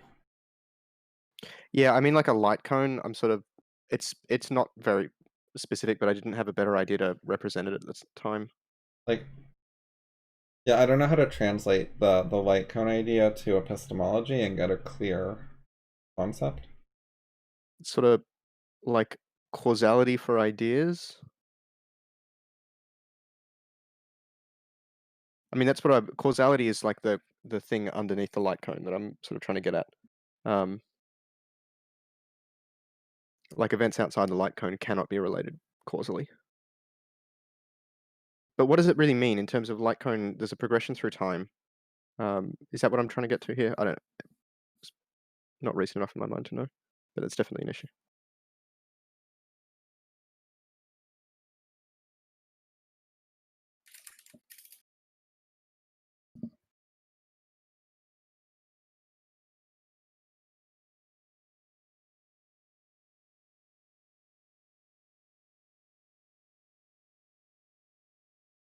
Are you asking yourself what is the end game? Um, uh, Sort of. I mean, it's a bit like, do I address this? What like? So I mean, basically, like I can't know what the end game is. That's sort of fine. I guess the question is, why does any of this matter if we're all just like the universe is going to end in heat death anyway, and blah blah blah. I think that's a bit of a cross that bridge when we come to it question, or at least cross it later. Like, we can make a lot more progress and then look at what our options are. Yeah. Um, my like reasoning, if I was going to tackle it, is like over the past century, we've gone from like zero theories about the origin of the universe, or practical, um, Realistic sort of ones, thing. not religious ones. Yes, yeah. Um, without myth, we've gone from like zero to like many tens, dozens, hundreds. I don't know. Even just stuff that's like taken seriously by scientists who spend decades of research on it now. Um, like MWI, string theory, various like Big Bang stuff, cosmic cycles, like black hole evolutionary models, like all kinds of different stuff that people have come up with in decades. So in terms of worrying about stuff like the heat death of the universe, it's premature. We're going to have a lot more ideas between now Yeah. and There's whatever actually an happens. FI thread about that where I asked Alan about the heat death and entropy increasing or something. And he said basically the people who say that that's like our future and to worry about it are wrong according to current theory. Oh, okay, I need to look into it then. Yeah, I don't know a ton about it, but he said basically the sort of standard reputation that a lot of people spread around about what it means and what it's like and what we know is just wrong. One thing that I did realize was wrong some time ago was this idea of like expanding or exponentially increasing expanding space-time, meaning stuff like the galaxy getting ripped apart or eventually solar system planets and atoms and stuff like that, and that doesn't happen. Um, I don't think any model really predicts that. In fact, we're like substantially great. Like uh, there's an enormous number of galaxies that we have no risk of losing ability to travel to in any um, time frame worth worrying about. So even the Yeah, yeah. expanding space stuff doesn't. Yeah, Right. Let's do our second or third galaxy before we start worrying too much about where this is heading. it's the it's an order of magnitude where there is an accessible galaxy for every person on the planet, multiple times over, that we're not going to have to worry about losing access to. So it doesn't matter if like 99.9% of them are going to be beyond us. Um, yeah, I mean, why would we be sad about that, but then not sad about the vast number of galaxies that we never even saw? Um, like they were outside our. Yeah, yeah. Worrying about the ones you saw is selective attention. Hmm.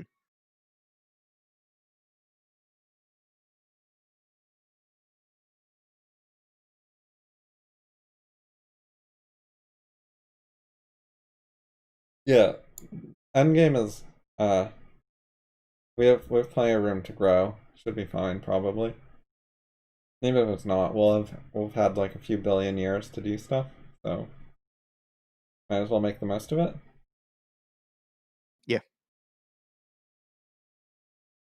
it's definitely. I think that like one of the ways I think about it is when dealing with this sort of uncertainty. Like if you're uncertain, then doing stuff where you avoid doing it because maybe we end in heat death of the universe, maybe it's all pointless. Um, if you were wrong about that, then that could be incredibly destructive. So don't do the destructive thing. Well, that's morality and Yeah. don't destroy the methods of correcting mistakes. Yeah, definitely don't decide the heat death means everything's pointless and go all nihilist and give up, and if you're wrong, screw yourself over. Yeah. Off topic, but I find software stuff interesting. If I move my mouse over the zoom window, but Safari is in focus, and I'm in the Safari window, it makes the zoom toolbar stuff show up, and then I move here, and the zoom toolbar disappears.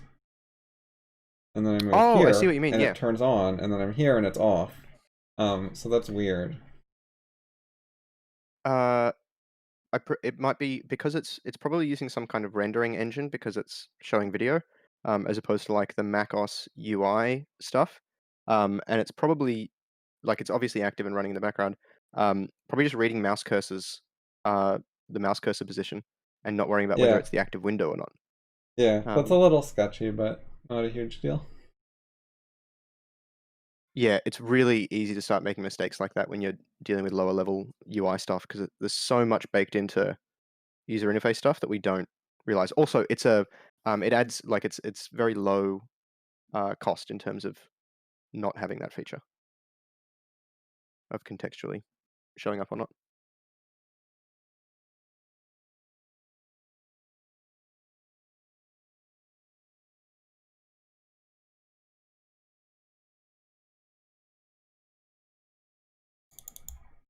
Oh, philosophy for new software teams. Alright, what sort of stuff? I'm worried most people would react if I just got a bunch of curious essays. My essays are not targeted for that. I mean, maybe you could find some that are suitable, but they're not specifically designed to seem super relevant to software teams. Yeah, I mean, so this is an idea that I've thought about for some time, and so it's gone through some evolutions. Most recently affected by some of your comments on, um, uh, like suitably introducing ideas to people based on context. Um, I can't remember the exact thing now. It's sort of Yeah, I just think we vanished. also talked about bridging material at some point related to yes, no, or libraries of criticism or something. Like a lot of what you end up Uh, doing is having the canonical good ideas, and then when people make an objection or ask a question or whatever, you write a brief thing that bridges the gap between what they're saying and mm, the canonical thing. Like, here's, read this to get the answer, specifically like these passages. And here's like a 2 sentence explanation of what to look for and how it answers your question, because it wasn't designed to answer your question. So having a couple sentences to explain the connection helps people. yep. It's like And an extract from the goal plus, a way to apply it to workflow in your thing or whatever. Yep. yeah, so that's what I was reminded of from this is if you took the essays and added some bridging material to tell people how it applies to them, that would help it work for new software teams. So my motivation in this, by the way, besides like the obvious, so I think there's a, sorry, excuse me. There's a lot of mistakes people make that are basic, like due to their patterns in thinking that they can do better at, um, but also that like I think I might be getting worse in some ways interacting with people as I like get more distant from them in terms of sharing ideas and stuff. Um, Yeah, there are definitely difficulties there because you can rely less on assumptions when you're communicating. A lot of communication assumes stuff, and hmm. if you change, then the standard assumptions people make work less with you, and vice versa. You start having miscommunications, or you ask them to clarify things that they think are clear, and most people wouldn't ask for clarification about. Like that's a thing I do a lot. Yeah. Um, so I think I've maybe started to have some issues in that regard. Maybe it's only because I've just learnt to recognize those situations where things are unclear now. Where Oh yeah, previously I, people gloss over so many things when they actually have no idea what the other guy's talking about, or have the wrong idea. yep. So that's also a major factor.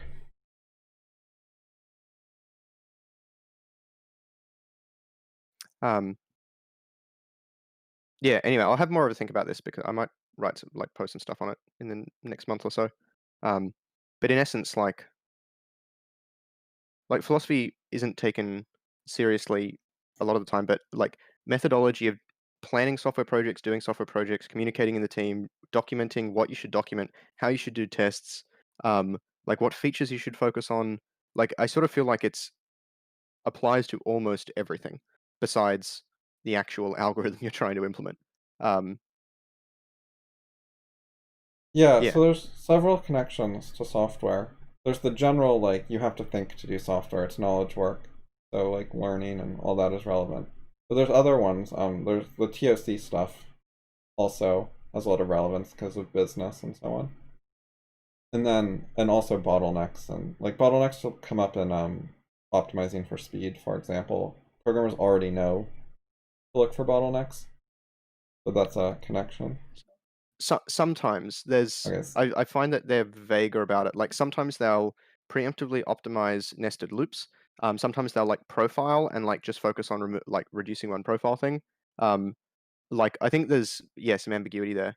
But in terms of like theory of constraints, like you've got so that applies to what features do we work on next, how we like sell the thing, the structure of the overall program and like decent architecture, optimizations of it, like the planning and ticket management for how to do like it's one of these things where it's there's so like it's got so much reach essentially. Obviously, critical chain handles a lot of the planning stuff, but um, yeah, it's like it's not just people know a lot, or sorry, they know a few good ideas about some specific situations, but those few good ideas are largely part of like can be more specific and part of a more sort of integrated, uh, principled superset of ideas, as well as then having more like applicability. Anyway, yeah.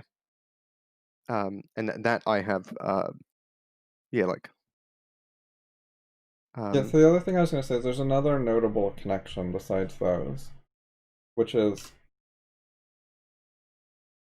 large software projects in particular.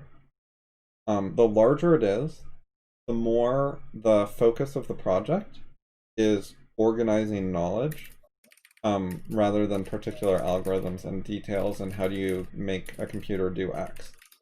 Small projects might just be like the little details and stuff, but the bigger it is, the more it's how do we organize all this so it doesn't become a mess.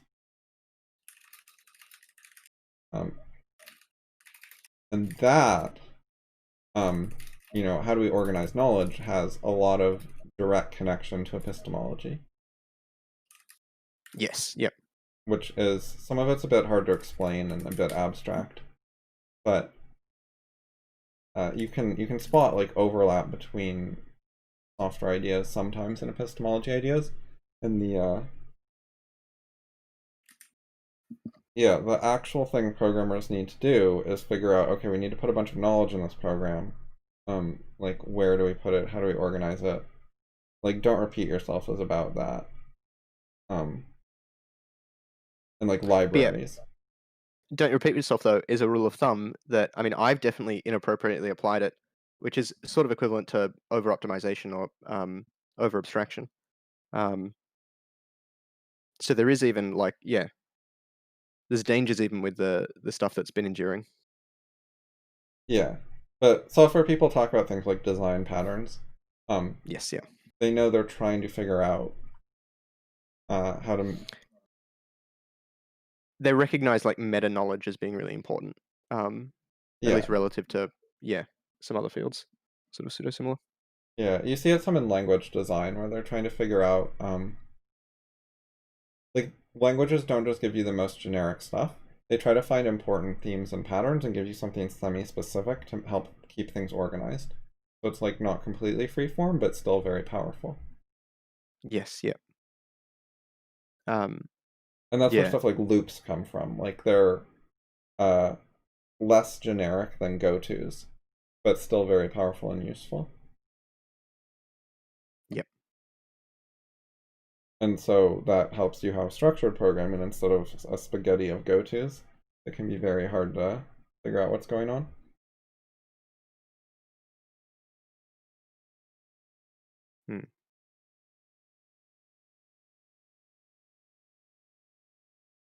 There's also, have you read my articles on structural epistemology? That doesn't ring a bell immediately. Okay, there's one on fallible ideas called knowledge structure. It talks about different ways of coding multiplication as an example. So you can have two different algorithms that have the same results. They do the same thing, but they're different internally. Yep. In ways that matter. And some of the ways that people might doubt that it matters because, if every input is mapped to the same output, how could it possibly matter? And then there are answers, one of which is speed, or energy consumption potentially. But there are other answers as well, like maintenance or adding new features. Which way it's done internally makes a big difference to those things. How easy is it to find the bugs or modify it to do something else, or add extra Could you introduce stuff to it. complex numbers, for example? Is probably like complex numbers are a thing that I think most implementations of multiplication would have trouble with immediately. Yeah, right. But some implementations, like there are, I'm not sure if Haskell would be able to do it, but definitely some languages similar to Haskell would be able to introduce nothing to the multiplication function and have it handle complex numbers. Like there's some very, very different ways of doing stuff in different programming things. Actually, learning about different programming languages and the variety of stuff out there has been really, really, like I feel like really significant in like my improvement as a programmer. And I think it's really sad that people don't do that because it's one of the primary ways that you get exposed to different like structural patterns for programming. Okay, yeah. So I would suggest you read the FI article and these three. There's these two older ones about structural epistemology on Curie blog. 988 and 991. And then there's also this more recent one called discussion structure, um, which talks about the structure of discussions, which has some overlap. So 2143. So four articles. I think you'll find Yep. those interesting and relevant. Cool.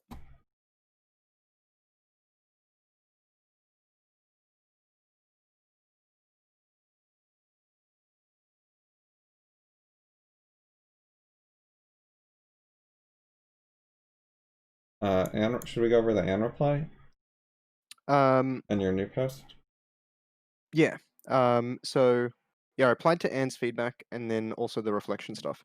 Um, so I think like Anne's feedback sort of made some things that were like it made it clear to me that like bits that were ambiguous or ways that people can misread it.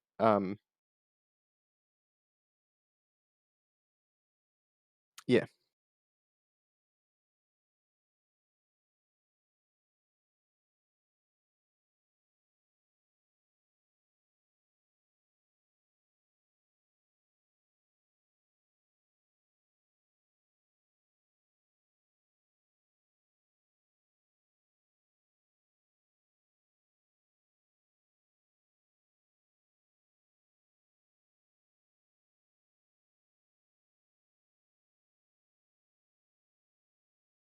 It's not free, but it gets cheaper. Like the more powerful you get with generic stuff, Mm. the cheaper it gets. Yep. I think my point with that was just that like it takes particular conscious effort to get better at parenting. I'm not aware of what you would do to get good at it without actually trying to do that particularly. Whereas there's other stuff with a lot more synergy in different Uh, topics. I think you could basically get it for free, but you'd have to go really far ahead. Like learn a lot more than I know, and then but Yep. skip parenting. And then like in retrospect, if you looked at parenting, you'd be like, oh, that's easy, and like know a bunch of stuff and already be really good at it. Yeah. Yeah, that's fair. A lot of stuff is like that, where if you only go like a little ahead when you're powering up, it doesn't get that easy. But there's like some point, if you powered up enough, at some point it would get significantly easier. Yep. I sort of maybe ironically, I reminded a bit of the like super intelligence style arguments that people have. Um, Hmm. sort of that, yeah, something can get so far ahead that you can just on the fly solve problems that would otherwise take however long um, for anyone else to try. I mean that makes sense, but it's uh, yeah, it's not something you can really bank on though.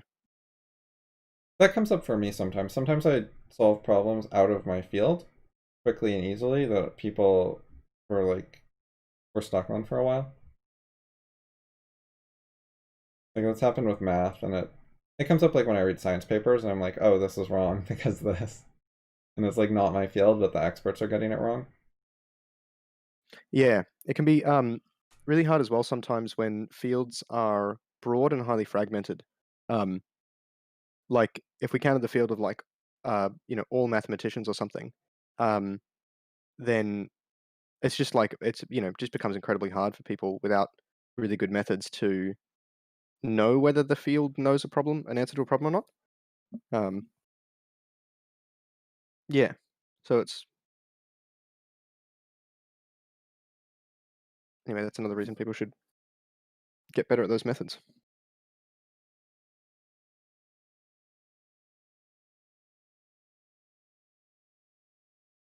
DCS needs like a lot of effort, by the way. If you go read the old stuff, um, you may find that the epistemology and the philosophy were not as good back then. It's not like Yep. integrated with all the CF stuff and whatever. And I don't know, there are various problems. Yeah. I've sort of been exposed to some of the old stuff a little bit. Like I found, or looked in the archives a bit, but also like Anne's had some discussions on that stuff recently from memory. So I've read some of the things that have come up from time to time, and it does occur like it's a really it's a skill that we don't need for ourselves because we can like incrementally improve ourselves. We don't need to have a view on like bridging really large gaps or um, you know, like yeah, it's sort of a thing that we don't need to. It's hard to observe about yourself, and we don't need it as a skill for ourselves. Um, I feel like it's a big sort of project or topic or things like that. I think people would do well to get better at bridging larger gaps. They could deal better with people from other cultures or Mm. people who have different ideas than them. Like, people have trouble dealing with me because I have significantly different than mainstream ideas, and like the gap is too large, and the max gap they can deal with decently is really small. Yeah, it's one of the things that occurs to me is that the larger the gap is, then like the better you need to be at that, like, at gap bridging sort of thing. We'll call it like communication in general and like understanding dependencies of knowledge and whatever. Um, the other person also needs to be at least reasonably good at it, comparably good sort of thing. Maybe not as good, but they can't be, 10 times worse or 100 times worse. Which makes it sort of difficult because it means that, like, for example, cross culture, um, we like there needs to be like the specificity for the like foundation sort of thing that you can build off. Like that idea needs to spread throughout multiple cultures, um, and then we can maybe get better at it. There's some caveats to what I've just said. Needs more thought, but yeah.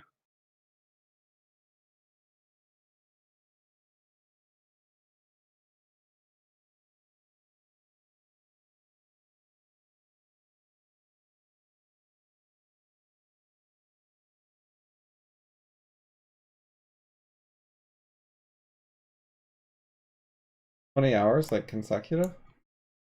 Yeah, happens occasionally.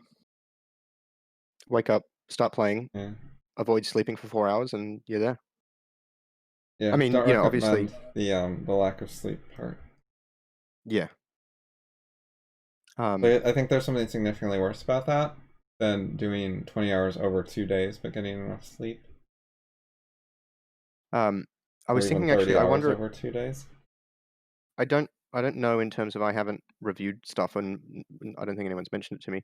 Um, but I sort of suspect if there's sort of like people pick up on like tells in a poker game, um, there would be like I suspect it wouldn't be too hard to see the days in our like the tutorials where I'd been sleep deprived versus not sleep deprived.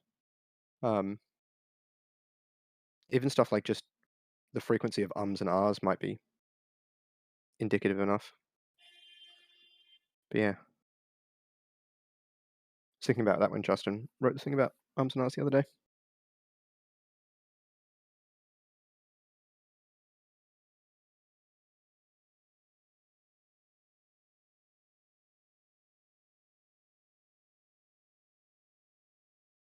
The tired stuff I think is interesting because um, I have a theory that basically being tired raises your error rate, but you can take account of this and like double check things more and so on, and go slower, and you should still be able to do stuff effectively when you're tired, which a lot of people sort of don't think. They like give up if they're tired. It's harder, I give up, you know?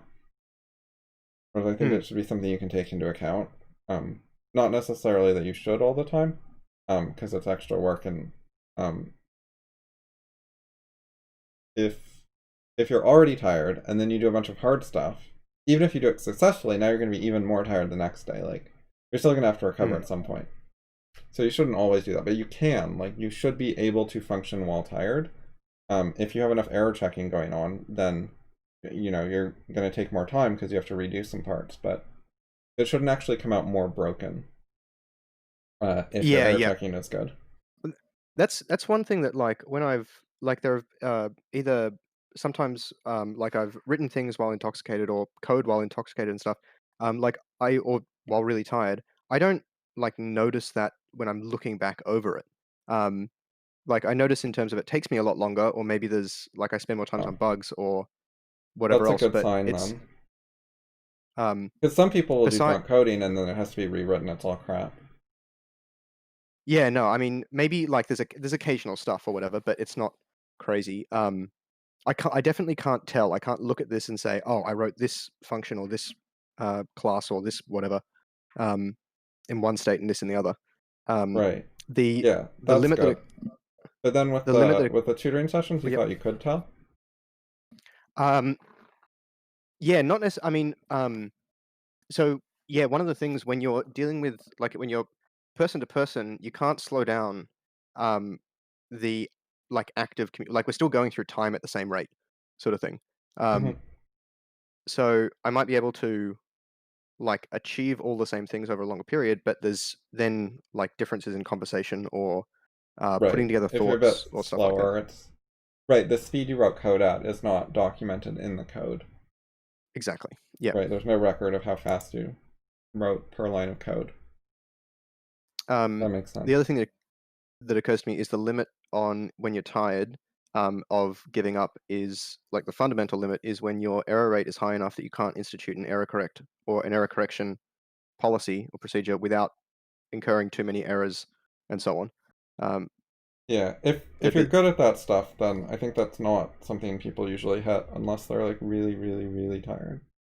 But not yeah, regular time. Regular tired should not break your error correction. yeah, not like losing 2 hours of sleep or even even staying up all night is still should still be pretty tolerable for most people. I would imagine. I can't. Yeah. Yeah, I mean, I've played chess at very, very fast speeds while drop dead tired. And that is fairly common that chess players have good enough autopilots to do that and still play, not their best, but somewhat decently. You could still beat noobs. Um, yeah. It's not yeah, that's it. It's not like, suddenly you've just forgotten how to speak English sort of thing, or, you can't remember where the pieces go, or like, it never gets to that point. Um,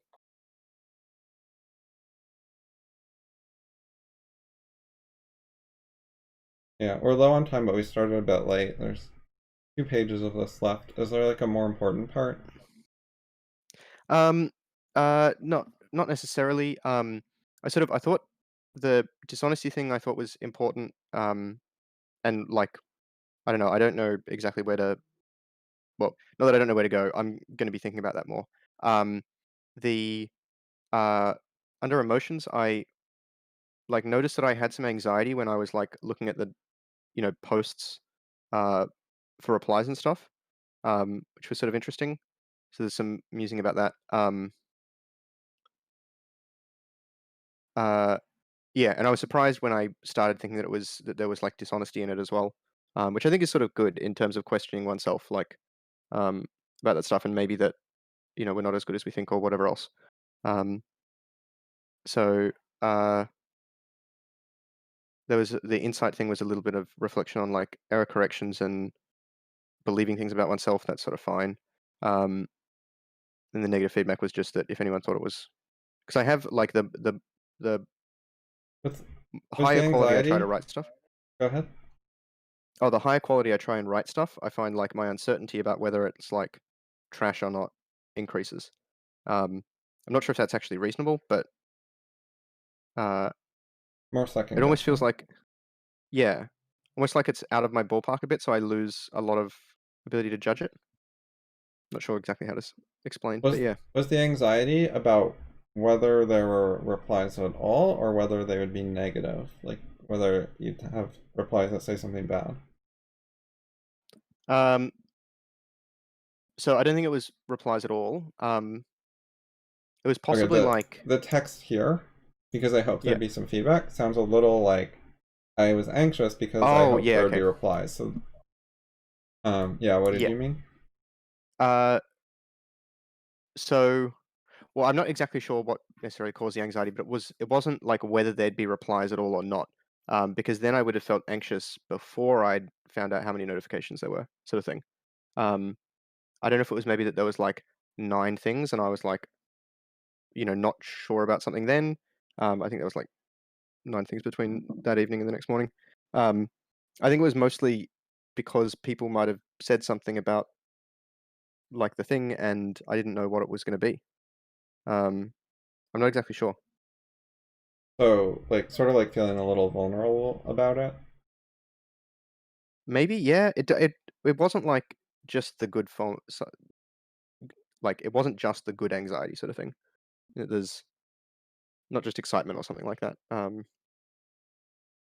Sort of like being judged or in the presence of an authority figure or something like that, maybe. Not exact. I'm just trying to like think about times where I felt that. Um, like being called in the principal's office or something. It's not a feeling that I feel much anymore. It was sort of interesting. Maybe I think I tried to do something quite different, and so the vulnerability maybe is the thing. In that, not quite different, um, but I don't know. I feel like it was qualitatively different from stuff that I've tried to write before, um, for some reasons or other. But yeah,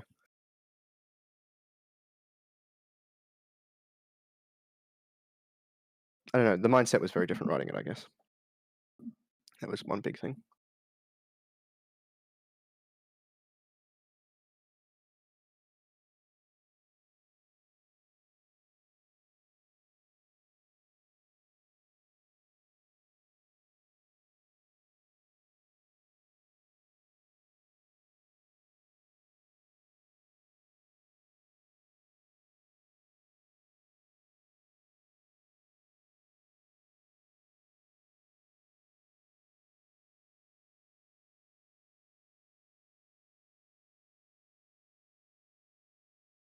You should be careful about assuming things or generalizing things about FI people.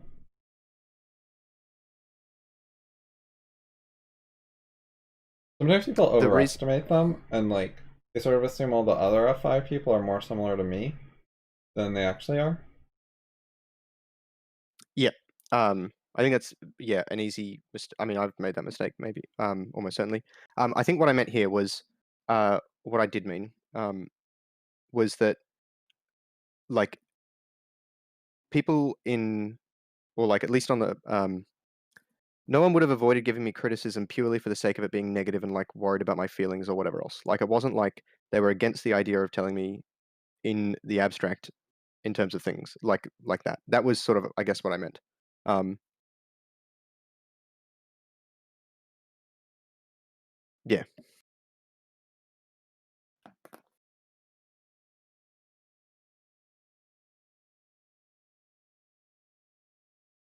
but I am. I mean, there was I asked something months ago about whether it was safe to assume something or other, and yet you sort of had it was a stronger response in the sense that it was the question was broader or more general or that sort of thing. It's like it's not safe to assume. Um, Yeah, so about overreaching and making things that last decades. Decades is a long time. You should expect to change over time quite a bit, which makes that hard. So, yep, yeah, you should try to make them good, but also put a lot of focus on learning. Um, because, yeah, there's notable ways that you're not caught up to the forefront of human knowledge. I think there's an important distinction between, like, behind the forefront of human knowledge and then added in, like, more of a pioneering role. Or a, mm, applying the best current available ideas role. Which is a fairly yes, yep, common concept, like, childhood and student versus expert and professional. yep, yeah, But most experts and professionals fall a bit short, sadly. Like they don't actually really strive to be anywhere near the best in their field or to know all the stuff that would make their work better. I think a lot of people sort of have the incorrect view that it's not possible. Um, Yeah, that's partly because they're overly focused on details instead of general principles. Like yep, what yeah, DD talks about at the intro of Fabric. yes, yep.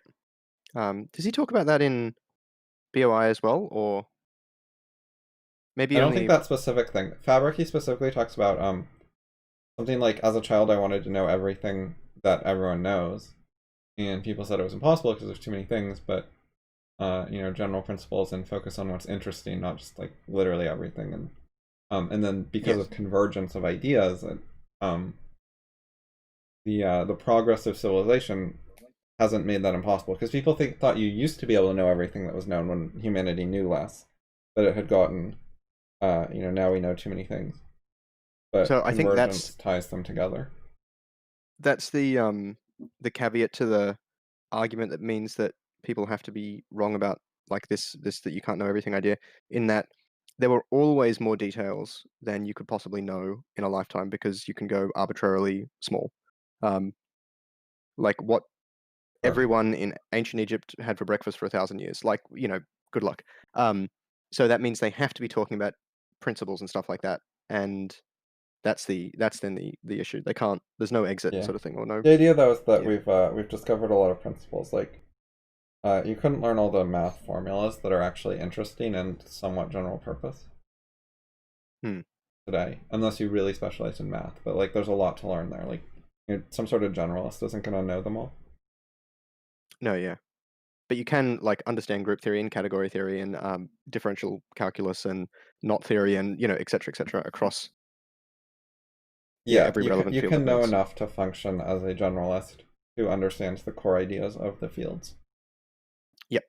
and is able to make progress in an interconnected, interdisciplinary way. That is still achievable for sure. Okay, so shall we end here? Yep. Um, the one thing that maybe would be good to just check. I sort of finished. I think I might do myself a failure by lowering my standards for a while. Um, Particularly on stuff like how enduring or high quality work is. Yeah. Yeah, it can help But to think of a lot of your stuff as practice. Um,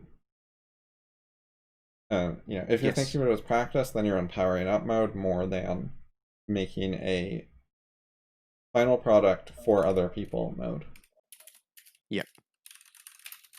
Which is semi-common advice. Like, if you Google it, you can probably find some stuff about view what you're doing as practice, and you'll be less scared of failure and less nervous, and it'll go better and stuff. I've seen stuff kind of like that before. Yep. Cool. All right. Well, I feel like that's probably a pretty good note to finish on then. Okay, yeah. So see you for the critical fallibilism course, but not on YouTube. Yep. Sounds good. All right, Cool. bye. All right. Thanks. Bye.